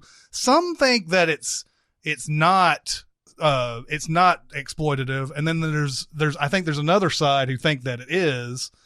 And I don't know really exactly. I feel like the movie is I don't know if it's important. I feel like it is important to the movie. It's as important as Ex Machina when she puts the skin on. Yeah. She's just putting on Scarlett Johansson's There's nothing skin. sexual about it. Yeah. Yet at the same time, it is Scarlett Johansson. Yeah. You can't have it. I guess you can have it both ways. Yeah. But yeah, I wish that the reporters would stop with the fucking bullshit. Yeah. Who cares? Who cares why they did it? They decided to do it. We move on to the 6 seed La La Land and the 11 seed John Wick 3. This is a strong one. La La Land has grown in my estimation. Told you before that I loved it at first, and then I saw it too many times in a row, and it started waning on me, and now it's way back up on my boner. Oh, because you haven't seen it in a while? No. I've seen it quite a bit recently, actually. All right. And I love it again. All right. It's so perfectly colored. It's so perfectly paced. The music is so gorgeous. The people are so gorgeous. I mean, it's devastating at times. It's exhilarating at times. That ending is one of my all-time favorite romantic endings of all time. Man, it maybe is a little too hyper glamorizing of Hollywood. Probably so. But I love it. I just absolutely adore it. I grew up watching old musicals, Singing in the Rain, White Christmas. My mom was always a big fan of those. And it was the first modern musical that felt like it had that kind of magic. Mm-hmm. Specifically, when that hits me is when they do that moonlight thing on the road when they're walking to her car and he dances on the bench. Yeah. And there's been a lot of modern musicals, but this one I think was intentionally trying to have moments that felt like those classic musicals. So yeah, I think it's, I think when I saw it, it was an A+. I think it probably waned back down to an A-, and that's probably where it is for me. It is like the only time I can relate to these characters are the falling in love and the fighting and breaking up parts. But everything about their lives is unrelatable to me. Like getting super famous as an actor, getting super famous as a musician. It doesn't happen until later on, though, Well, his musician shit takes off pretty quick. I mean, once he gets involved with John Legend. Yeah. I continue to say John Legend is like an awesome person, but I just, I don't like his acting or his thing or I do whatever. like that song, though. That song that they do with their fusion. Seriously? The look you're giving me right now tells me I'm in the right. We're going to start a fight? I think we could start a fire. Fire, that's right. Yeah. There's something about the jazz fusion that they put together that I could dig on. I could dig on it. But yeah, I do love this movie. It's just I'm not gonna connect to it the way I did something like Roma, except in those specifically the breakup scene, specifically that 10-minute chunk there, where it goes from everything seems pretty okay to wow, it's over, isn't it? In like one conversation. Well, that's an interesting. That guts me. Yeah, because it is essentially, but it's not. Like he walks out, or she walks out with the dinner burning and all that stuff. But then they have the rest of that thing where she's trying to put on the play and everything, and he's still trying to get to that performance. And then he's got the photo shoot and all that stuff, and the guy's asking him to bite his lip and all that. It's hilarious. There's still that vestiges of love, even from that period on, all the way up until he runs out to get her in New Mexico or wherever she is. There's different sections of this movie that play almost completely different because that part has no music in it whatsoever, but it's a good chunk of it, leading up into that audition scene, which is one of the greatest scenes of the decade for sure. Yeah, I agree with that for sure. Yeah. You mean when she sings the Here's to the ones that dream? I was going to call it the song about fools, but yeah. No, yeah, all right. Same thing. I love the piano song. City of Stars? He plays... No, the one he plays in the restaurant that gets her in off the street. Yeah. And I love that he learned how to play that in real life. Yeah. There's so much to like about this movie. There's almost nothing to hate. The most hate I've ever heard is, I didn't really like it as much as everybody else. What's the big deal? But nobody's like... What's the big fucking deal, I bitch? don't know anybody who's like, the acting's terrible, the music's bad, I hated it. I don't know anybody like that. and one of the rare instances where the movie shows you what could have been and it's not the real ending, that it actually works, I think. Yeah, absolutely does. Yeah. Because they present it in such that hyper fantasy type of thing. Well, and they go back and they do so many callbacks to moments in the movie. It's awesome. You're making me want to watch this movie again. Didn't we see this on opening night? You and I saw it together, I thought. I can't remember, but I think we talked about how it reminded us of Annie Hall. I think we did. I think we saw it at Green Hills or something. Yeah. But yeah, I think we did. And, I love this movie too. Damien Chazelle, man. I don't think he's made a bad movie yet. No, and even First Man, I don't think we love as much as some people love it, but that's an excellent movie. Okay, I've watched First Man 4 times trying to see what Dicer sees in it. I'm getting closer. Yeah. But it's going to take a few more viewings. He really loves it? He loved it. First viewing, and I am beginning to see the things that he's talking about in terms of how it's all so claustrophobic,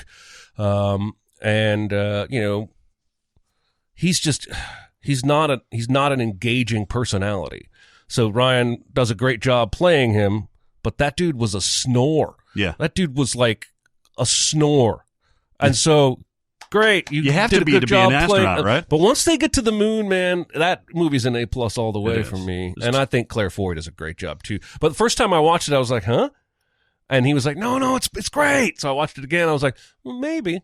And I'm getting closer. Yeah, but it's too much daughter in that fucking movie. Too much daughter? Too much daughter in that fucking movie. Whose daughter? Neil Patrick Armstrong.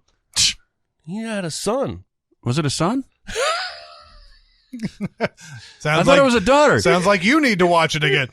Was it a son that died? Oh. I thought it was not because he had a bracelet that he chucks into the crater, right? They have a daughter that dies early in the movie. Yeah. But I think you're worse. I think you're worse for saying too much daughter than I am for not remembering there was a daughter. Like you mean the death of the daughter is what you... Yeah, there's too much of that. It hangs over that, yes. Okay. Yes. I love the scene when he has to explain to his kid, like Claire Foy's like, you're going to talk to this kid about this. And the kid's like, are you going to die on this mission? and he's like, we've planned really well and we have utmost confidence in the mission. He's just so bad at being a human being. Yeah. Anyway, we're not talking about that movie. We were talking about La La Land. Yeah. La La Land goes up against John Wick 3. We mentioned before what a great movie theater experience this was. What an odd pairing this is. Yeah, Holy right? shit. This is going to be hard to pick between They both have wild colors. They do? Though not in the same way. No. John Wick is all neon and I've come around to understand what people are saying, like what Aaron was saying, and other people on Twitter have said about the first 2 John Wicks having more heart than the third one. I understand that. I still think it was built on the premise that all it took was killing his dog for this killing spree to start happening, right? So yeah, while it does have some of that heart and it's got some of that Monahan and stuff like that, the third one does not have any of that. At the expense of action, it just says, "Fuck it, we're going for it." I never saw the first John Wick the way the rest of these people did. Like I thought it was good, but they saw raid quality in the action in that movie, and I didn't. It wasn't until the third John Wick that I saw that level of action quality. Probably because they had lost story. They were like, well, fuck that. Let's just do 2.5 hours of rad stunts. And that was more entertaining to me. In fact, we made fun of John Wick for, like, they killed his dog. That's what I'm saying. But, How many people do you kill when someone kills your dog? No, that's what I'm saying. I think it's a thin premise. Okay, good. We're agreeing. Because he didn't go.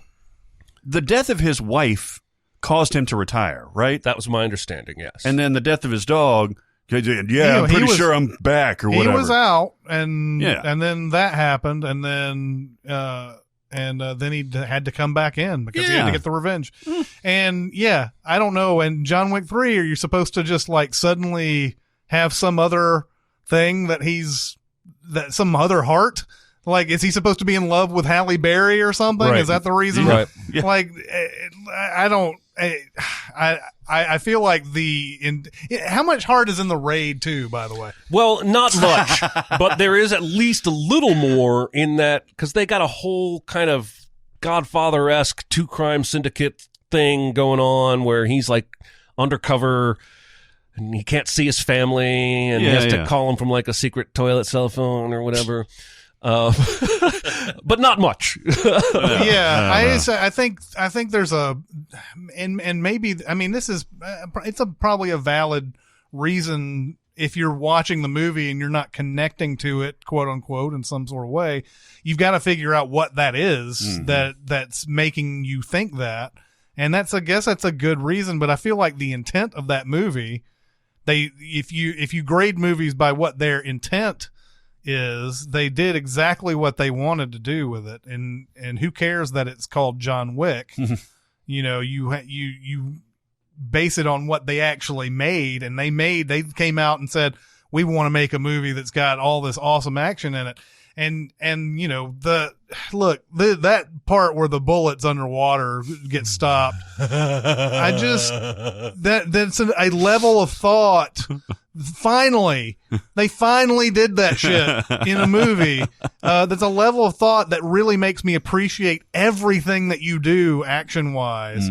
When you decide that there are some things that you can make that exciting where the bullets don't whiz through the water. And just the fact that he takes advantage of that, goes over and just kills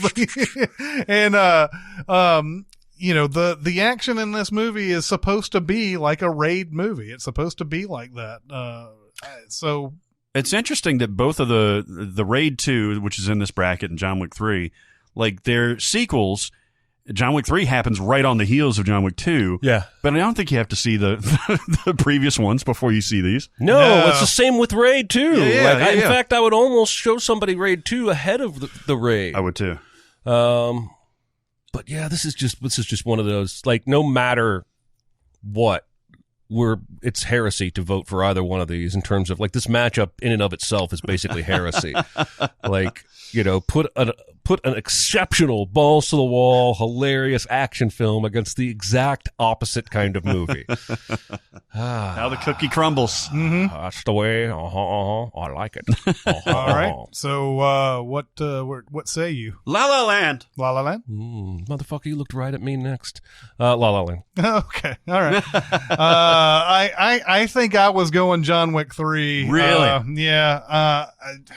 It's really actually razor thin. Yeah. Between these two. Matchup. I think I just had more fun with John Wick 3 overall. And really, I think La La Land is, again, it's a better made movie. But what movie? I mean, both of them are so fun though. Yeah. And so it's just different. It's razor thin. Super razor thin. Like that knife that can cut Coke cans. Yeah. The Ginzu. The Ginzu. What the hell ever happened to that?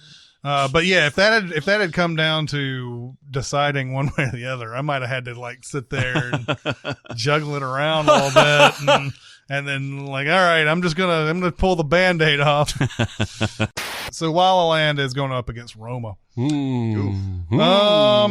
On to our 5 seed Nightcrawler versus the 12 seed the Revenant. Interesting battle here as well. Very much so. I caught a decent amount of the Revenant the other day, and it's so gorgeous to watch. And it's just such a visceral experience. Yeah. I don't know if I like watching it. I love the movie. I don't know if I like watching it because it is so violent and I'm not sure you're supposed gross. to, you know? I think that's kind of part of the point is that, you know, they're trying to unsettle you at least in some way to give you a taste of his experience trying to go through this. I can't watch this movie without like 3 blankets because it literally makes me cold to watch this movie. That's true. People trudging out in the snow for 2 hours. And they were actually in the cold when they did this. They were. And Leo, kept himself warm by saying, I'm going to win an Oscar for this. I'm going to win an Oscar for this. Yeah, he did. The Revenant. Does the Revenant blow its wad too soon? The bear sure does. It has an incredible opening action sequence that was in the trailer. Even. It has that, and then it has the bear attack, and then after the bear attack, kind of falls off the cliff a little bit. Gets a little sleepy. Well, literally. And that's the story. It does, it would be ridiculous for him to keep getting into all of this insanity and everything. But it's also a movie that has its highs right at the beginning and then kind of becomes more normalized as the movie goes along and everything. I don't know if that's a strike against it, though. No, you're right. Especially towards the end, and in fact at the very, very end, in that fight between Glass and Tom Hardy's character, they're exhausted. They're just wailing on each other, and you're tense because this is a life and death situation. They're not just going to go to their corners at the end of this. Right. And it's so bloody, and everybody's getting stabbed over and over again, but Glass is like a survivor, and it's almost a slog at the end of this because it's like somebody died. Yeah. Jesus Christ. Yeah, I think it's a little too long. Yeah. And it does sag there in the middle and gets a little sleepy. That's interesting about the blowing of the wad. I think you're probably right. If that action set piece had been right in the middle of the movie, or maybe right at the end of the first act, so 30 minutes in, I think it might have paced everything a little bit better. Yeah. Because it does it wows you so much, and then you're like, oh, it's going to be next. What's going to be next? It's going to next. It also feels like one of those movies that when you start learning about what really happened, it starts to, like all the additions they threw in here, start to feel like you just kind of just threw that in there, didn't you? Like the fact that he's got this Native American son. Yes.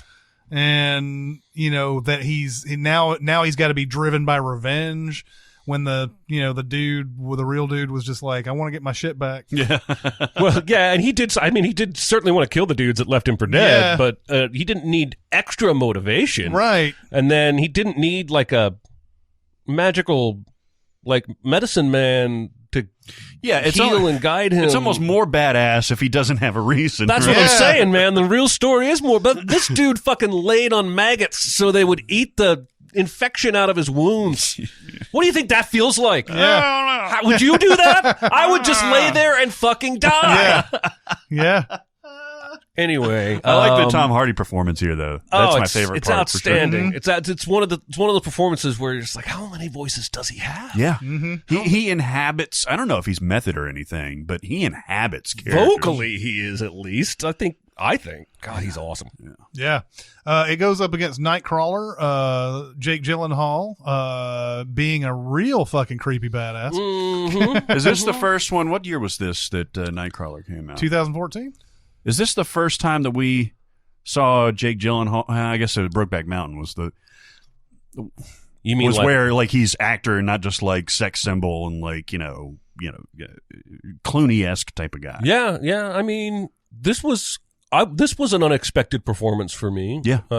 From him. But I thought he nailed it. I think he should do more like this. I really liked this movie. I got to it way late. But everybody is playing against type. Riz Ahmed is playing against type. I think even Bill Paxton is playing a little against type. I guess Rene Russo's playing Rene Russo. She's a hard ass. Yeah, in this motherfucker. But she's been that before. Yeah, Thomas Crown Affair pretty much set the bar for hard assitude. Well, for her at least. But lost my train of thought. Somebody take over. Yeah, this movie's super dark, man. It goes to show if you get just the wrong personality type into a business like this, where you're trying to find the photos of the most sickening shit possible to put on to a newscast and make money out of it. And you get this kind of personality type, how cutthroat it is and how how far this guy is willing to go to start a business, essentially. Yeah. Yeah, he's cocky about it. Mm-hmm. I mean, he's so confident that he can do this the best way that he's got that intensity of his eyes where it's like, yeah, this guy's going to do whatever he needs to do. I feel like the movie takes everybody to task for this, though. Like the guy who shoots it, the news lady who wants to put it on, and then all the fucking viewers who give him good ratings when they put it on. Like the movie is calling out all of society for this being a problem in terms of the whole, if it bleeds, it leads, fantastical type of news. Yeah, and if you watch the local news, I actually do pretty much every day. The first scene is the most violent story. Yeah, it's not like the hearings at the Capitol or something like that about marijuana laws or something or like the that. mayor's soccer opinion. Or that's all buried after the blood. And you're absolutely right. It doesn't hold back on anybody on this, and it should fall on Rene Russo to say, I won't pay for this. Yeah, and he keeps dangling these stories in front of him and in front of her and everything, and she's like, well, I'll just agree to anything because these are such good pictures and so good video and all that. And at some point you've got to be like, okay, you're going way too far. Mm-hmm. I'm not going to pay for this anymore, but we're doing so well in the ratings. I've always found that especially troubling when they give you the warning, some of these images may be disturbing. Yeah, that's a code.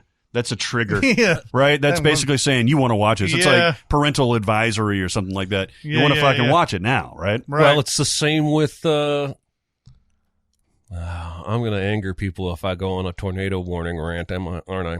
I don't know. Remember when we were kids? Tornado watch conditions are favorable. Tornado warning.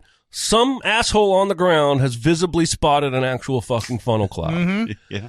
That's not the way it is anymore. If there might be tornadoes, they start with a goddamn tornado warning. And then the local news is, granted, they always defend by saying, we save lives. Great. You probably do. I'm not saying you don't ever save lives, but you're like, oh, this might be some rotation in this. Let's wheel the zapper over here and look at oh, wait, there's an arc cloud here. And if the arrow cloud catches up to it, then we're definitely going to have a tsunami. I just think they go. What a weird take. Well, I mean, is that the way it is now? Because I thought it was still the same. Tornado watch was favorable conditions, and warning was that someone physically saw it. But you are right. I might be talking out of my ass. But no, you are right in the fact that they get on to their Tornado 2000. They want to be able to scare you with those headlines and those promos, and they show the graphics on the screen that show, well, there might be rotation here and might be that, you're exactly right. I think they want to, if there is a tornado watch, they want to make it a warning as soon as they can. Yeah. By whatever they're saying. How many lightning strikes per hour? And I just think we've got too much information. Okay, I know you're laughing, but I really feel like this is connected to the if it bleeds, it leads thing. If the weather is scary, we're going to tell you about it 10 times more than if there was no scary weather. Because we want your eyeballs. Mm-hmm. That's why we put up billboards that say our Doppler is better than the other channel's Doppler. And the Doppler is brought to you by Kroger. You something want like that, money. Right? Yeah. You want money. Yeah. Let's just be honest. It's that old George Carlin thing. I love bad news. Earthquake takes 7,000 lives. I love it.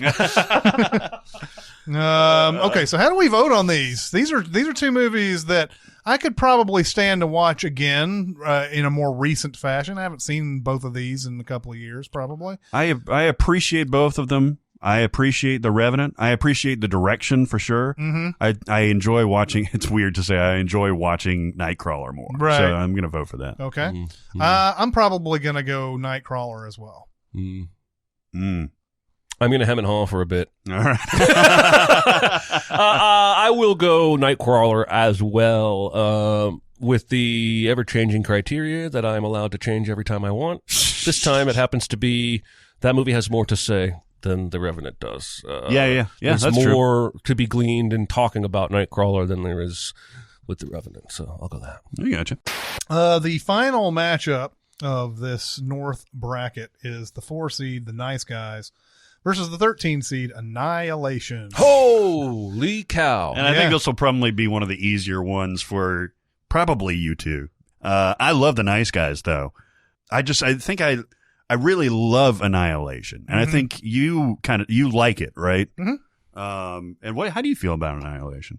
Conflicted. You did the Sins script on it, right? Yeah. Conflicted. It's some of the most gripping fucking nonsense I've ever seen. Like the last 30 minutes of this movie is just bonkers. Yeah, yes. And the movie as a whole does not really care how much you're keeping up. It's going to do what it's going to do, and you're either keeping up or you're not. That's true. The movie can be frustrating because of that. I would say I love Annihilation, yes, but not in a watch it all the time kind of way. Oh, really? See, I think you can watch this movie in a lot of different ways. You can watch it as just like a literal representation of this journey. You can watch it metaphorically. You can watch it as an allegory for cancer or whatever it is. And then you can watch it as like a sci-fi headfuck type of thing, especially towards that end. And I love all those different ways. I think the music at the end is some of the most weird and awesome score I've ever heard. Yeah. Because it straddles that line between music and noise, and very, very effectively, even more effectively, I think, than sometimes Nolan's movies blend noise and music. And yeah, my brother and I watched that movie together, and we both came out of it and said, "What the fuck was that?" And then the next morning, we both said, "I loved it." Yeah, and it's that kind of movie. Yeah, It's not. I don't think it's the kind of movie you can watch once and know how you feel, for sure. And no, I agree. It kind of demands you take a second look at least. I forgot, because when we were talking about the score the first time when this came out, I was like, who did that? And it's Jeff Barrow is one of the guys. Scott Salisbury was the other one, or Ben Salisbury. And one of them is from a band I love, Portishead. Oh, yeah. And yeah. I love this movie. I love it a lot. It does not surprise me to learn that one of the guys from Portishead did the score for Annihilation. Yeah. That actually fits. Yeah. Makes sense. It's been a long time since I've seen Annihilation. It's been since it came out. So it's one that needs to be in that second viewing category for me. So this matchup might have been a little unfair in the first place. I got you. And I liked Annihilation, but I'm with Jeremy on this one because I didn't understand a lot of that shit. Didn't understand it. Don't understand the Oscar Isaac shit that's in that movie. That is more baffling than the Natalie Portman shit. Is the Oscar Isaac shit? I mean, are you talking about the very end? Any scene with Oscar Isaac.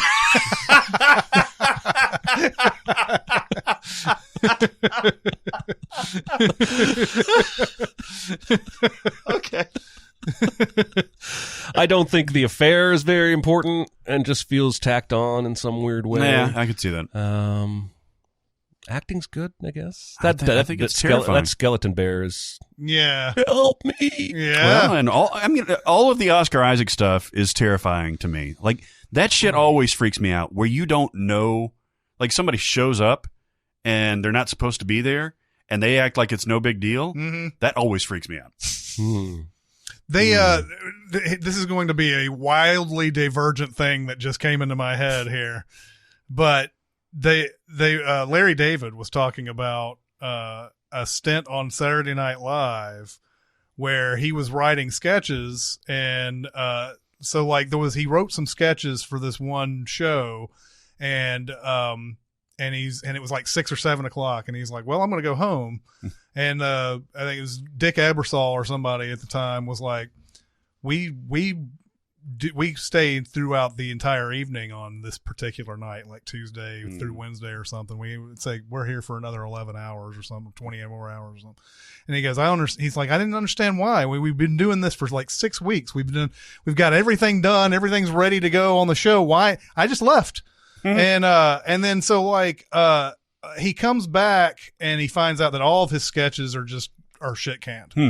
And then so he did some other sketch, and it was about to go on 5 minutes before they decided to cut it. And he goes, and he apparently just before the show, he went into somebody's office and was like, this is the worst fucking show there is on the planet. I'm quitting. I'm leaving. I'm gone.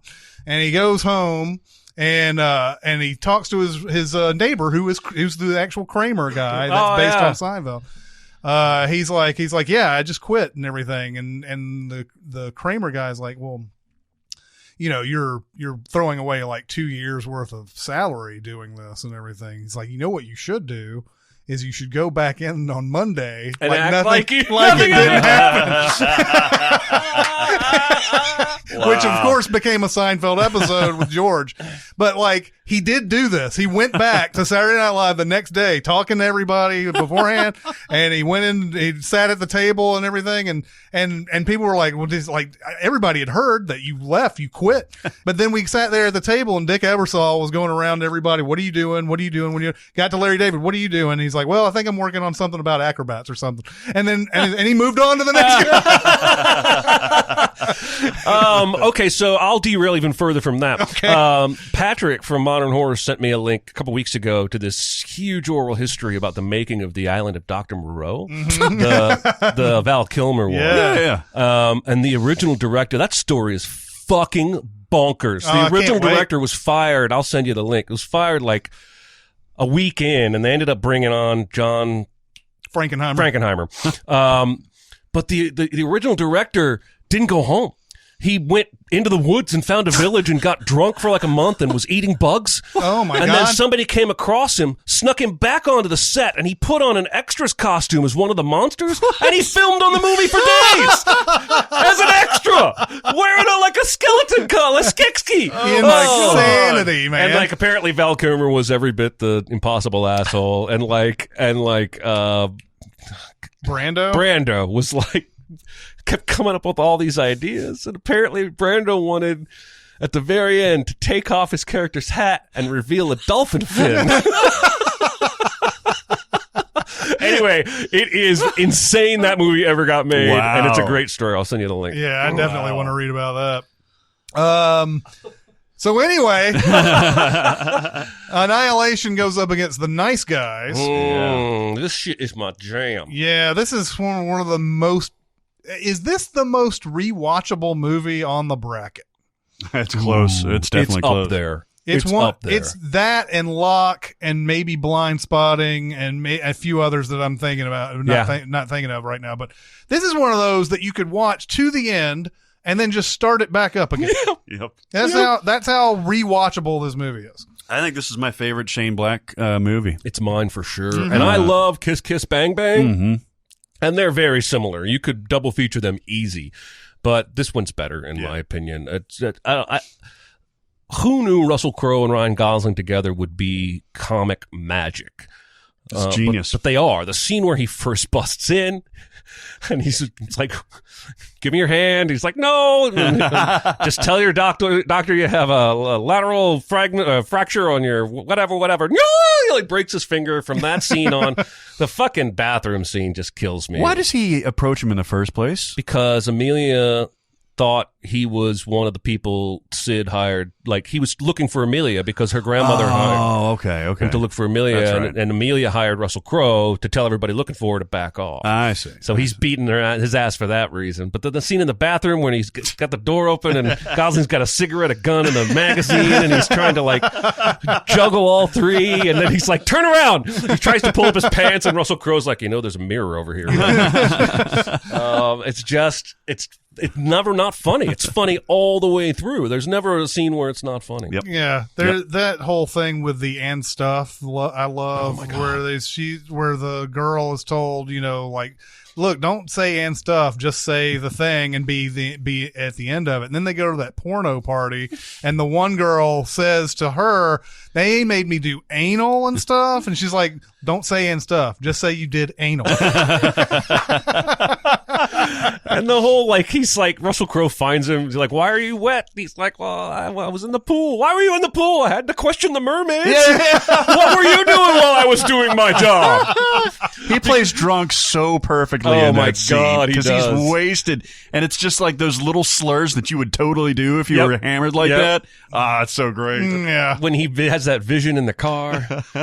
And you don't know it's a vision, but Russell Crowe shows him the ankle gun, and then he's like, just take your hands off the wheel. The car can drive itself. And you're like, what is this? Takes his hand off the wheel. Oh, I didn't know the car could do that. And Russell Crowe's like, all of them can. And then you hear this voice, yeah, you didn't know that? Where you been? And it pans to the wide shot. And there's a giant-ass bumblebee in the back seat. And they're like, you don't even walk or drive. You fly everywhere, Bumble. Shut up. And then you realize, and then they crash the car, and you realize it was all a dream. God. And then that shit comes back later when they're in a Mexican standoff, and he drops and tries to take the ankle gun off of Russell Crowe. And Russell Crowe's like, what are you doing? He's like, ankle gun, did I dream that? He's like, yeah, you did. My God. Is he drunk, or did he take some drugs? I get the impression it's a little of everything. Okay. Because he falls asleep in the middle of that Russell Crowe story. Yeah. I think it's mostly alcohol, but I think he does some other stuff. Who was his daughter in that? Betsy Anjali Rice. Betsy Brandt. Betsy from Spider-Man. Yeah. Right? That's right. She's better in this than, she's just not given anything to do in Spider-Man movies, but she's great in this. All the younger actors are. Even that kid who keeps trying to show him his dick for 25 minutes. Hey, you want to see my dick? You've seen this movie a lot. I've seen this movie maybe. This is a put on in the background, and it's on right now on one of the movie channels. It's on rotation. Every time I pass it, I stop on that thing. Yeah, it's like really that good. And Deja Vu make up 50% of my life is having those two movies on. What is the quote about Air? Like, they go to that protest. He's trying to take Russell Crowe to Amelia. They go to this protest, and the people all laying on the ground, dead, quote unquote, from the smog. That's right. Oh, yeah. They're asking these questions, and they're like, the air killed us. And Russell Crowe's like, what about the gas mask? They didn't save you? Yeah, Nice Guys is so good. I'm definitely going to be picking that one. I definitely picked Nice Guys as well. I definitely picked Nice Guys too, and I'm definitely going to be watching it again, like maybe tonight. Sorry, Annihilation. You should have cast Ryan Gosling as a funny man. Alex Garland is not dead in this bracket, though. No, he's got a whopper. He's got a big one. So the Nice Guys will be going up against Nightcrawler in the second round. But we ain't getting to that for a long time. We've got 3 more first rounds to go, and that will be the first round for the North region. I love these things. I These things do are so much too. fun. We need to do a bracket every year. Yeah. Whatever it ends up Yeah, being. We need to do one every year. I dig. Absolutely. So what do you guys think? Go to Sincast presented by Cinemasins on Facebook. We're also on Cinemasins Twitter, Music Video Sins Twitter. We're on SoundCloud. We also have a Discord. If you want to get on Discord, you can go to our Reddit page. There's a link on the right side there, or you can go to the Facebook and go to the private messages, and I'll give you a link there. Drop Yeah, just Facebook. that's right. Sin Week's coming up, by the way. Sin Week is coming up. Yay! Sweet. Yes! We have all sorts of activities planned. That's right. It's going to be bananas. It's going to be, if you're a member of our Patreon, you can sign up for any tier, and you can get access to live streaming, live podcast, up to 5-6 videos. Are we releasing that? There will be, we think, 5 videos that week in total, 2 for the public and 3 that only Patreons get to see. Yeah. So you sign up at the lowest tier, watch Free Sins videos, watch the panels we're going to do. If you can't make it here, you can still be part of the fun. That's right. Yeah. But that'll do it for this week. We'll go on to another one of these brackets next week. But that'll do it for this one. It's Chris Atkins and Jeremy Scott and Barrett Sher. We'll see you next time. Thanks for listening. Comment on our episodes on our SoundCloud page. Check us out on YouTube, Twitter, Facebook, and Reddit. And be sure to visit cinemasins.com.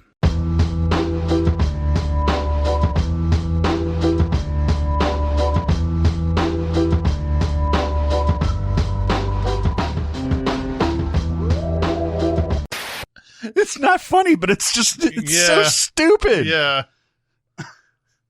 All these corporate white dudes are just like menacingly looking at Denzel. Yeah. And they all think they can take him, which is the craziest thing. I know that's maybe one of my number one. It's in the top 10 of things that I don't get in action movies. When you see somebody who's well above your class beating everybody up. And there's always these people who are like, yeah, I'm going to be the one that takes this guy down. And you're just like, man, no. So what were you saying? You were okay, so she wouldn't have made the switch. He would have felt something. Yes, after a couple of minutes or so. I feel like if you've got morphine. that much morphine in your system, if that's really what happened, Yes. you would be like, you know what? I'm not really feeling this. Dude, it's intravenous. Like, have you ever had morphine at the hospital? Yes. That's the stuff typically, I mean, they do it with when they put you out, but that's the stuff of like count backwards and stuff like that, because then you'll start counting backwards and you'll feel the morphine within 10 seconds. So yes, he would have felt something. Yeah, I feel like, sure. especially the amount they're saying happened. Yeah. Yeah. There would have been a situation where he's just like, whoa, Yeah. this is fucked up. Plus her immediate calculation of how long he's got to live. Yeah. And that factoring into, let's not even call the ambulance. Yeah. Let's concoct this brilliant plan within 10 seconds. And off It's like, I go. like he had been thinking about it for like all he may have, but like he's been thinking about it all this time. Harlan Thromby? I'm not the one that's seen it 3 times in the theater. Don't look at me.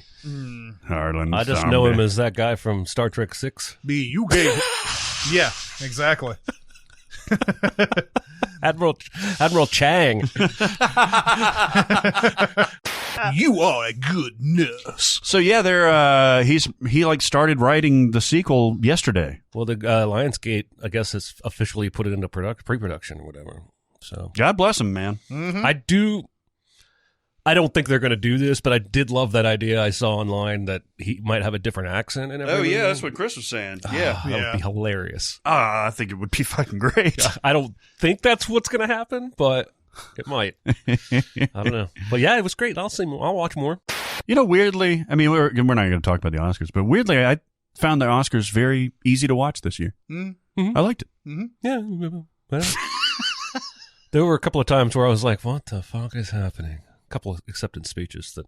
Whoa. the like Joaquin Phoenix one, man. Yeah, Joaquin Phoenix. I was like, am I high right now? Like, what is going on? I mean, look, Maybe he was. I'm fine with activism, but you just won an award for your acting. There's no reason to go up there and make that your personal something about veal. I think he was running out of causes because he won so many Best Actor awards this year. Yeah. I'm serious. Every acceptance speech has been like he just won a week ago at something, the BAFTAs, I think. Maybe. Yeah. And like scolded the whole awards for not nominating enough people of color and women. Yeah. Like that was a great, acceptance speech thing. But I think he was like, okay, whales, plastic straws, those have all been covered. Let's graphically speak about ripping calves from their mother's wombs. I asked for a junior bacon cheeseburger, and they gave me a fucking junior cheeseburger. God, it's not the same without the bacon. Yep. Fuck no. And then they put all weird mustard and ketchup and non-melty cheese and pickles on the cheeseburger. We went to a I don't like it. Wendy's. Yeah. Wendy's almost the most hit or miss. Like I can go to a McDonald's almost anywhere and get about the same quality of food. But I can go to a Wendy's like in Sumner County, awesome. It's fucking I go amazing. to a Wendy's. I don't want to call out towns and neighborhoods, but there are towns and neighborhoods where I go to a Wendy's, I might get paper on my sandwich. That's true. It's just Wow. not very well run. That one in Hendersonville is fucking boss, dude. Oh, The one I haven't been to a Wendy's in a while, but the one that's close to Hollywood 27, that was hit or miss. that was a what? Hit or miss. Oh, absolutely, absolutely. So is the one by Vandy on West End, which Vandy just bought. Oh, the one by the Barnes & Noble there? Yeah. I tried everything except hypnotism. I did have a roommate that tried hypnotism and helped him quit for about a day. And did he quit his job and he Start going fishing? Yeah, he's like, Did he go back to work and start undrilling all I the? don't think I'm going to go anymore. Yeah. God. Will you please cut that?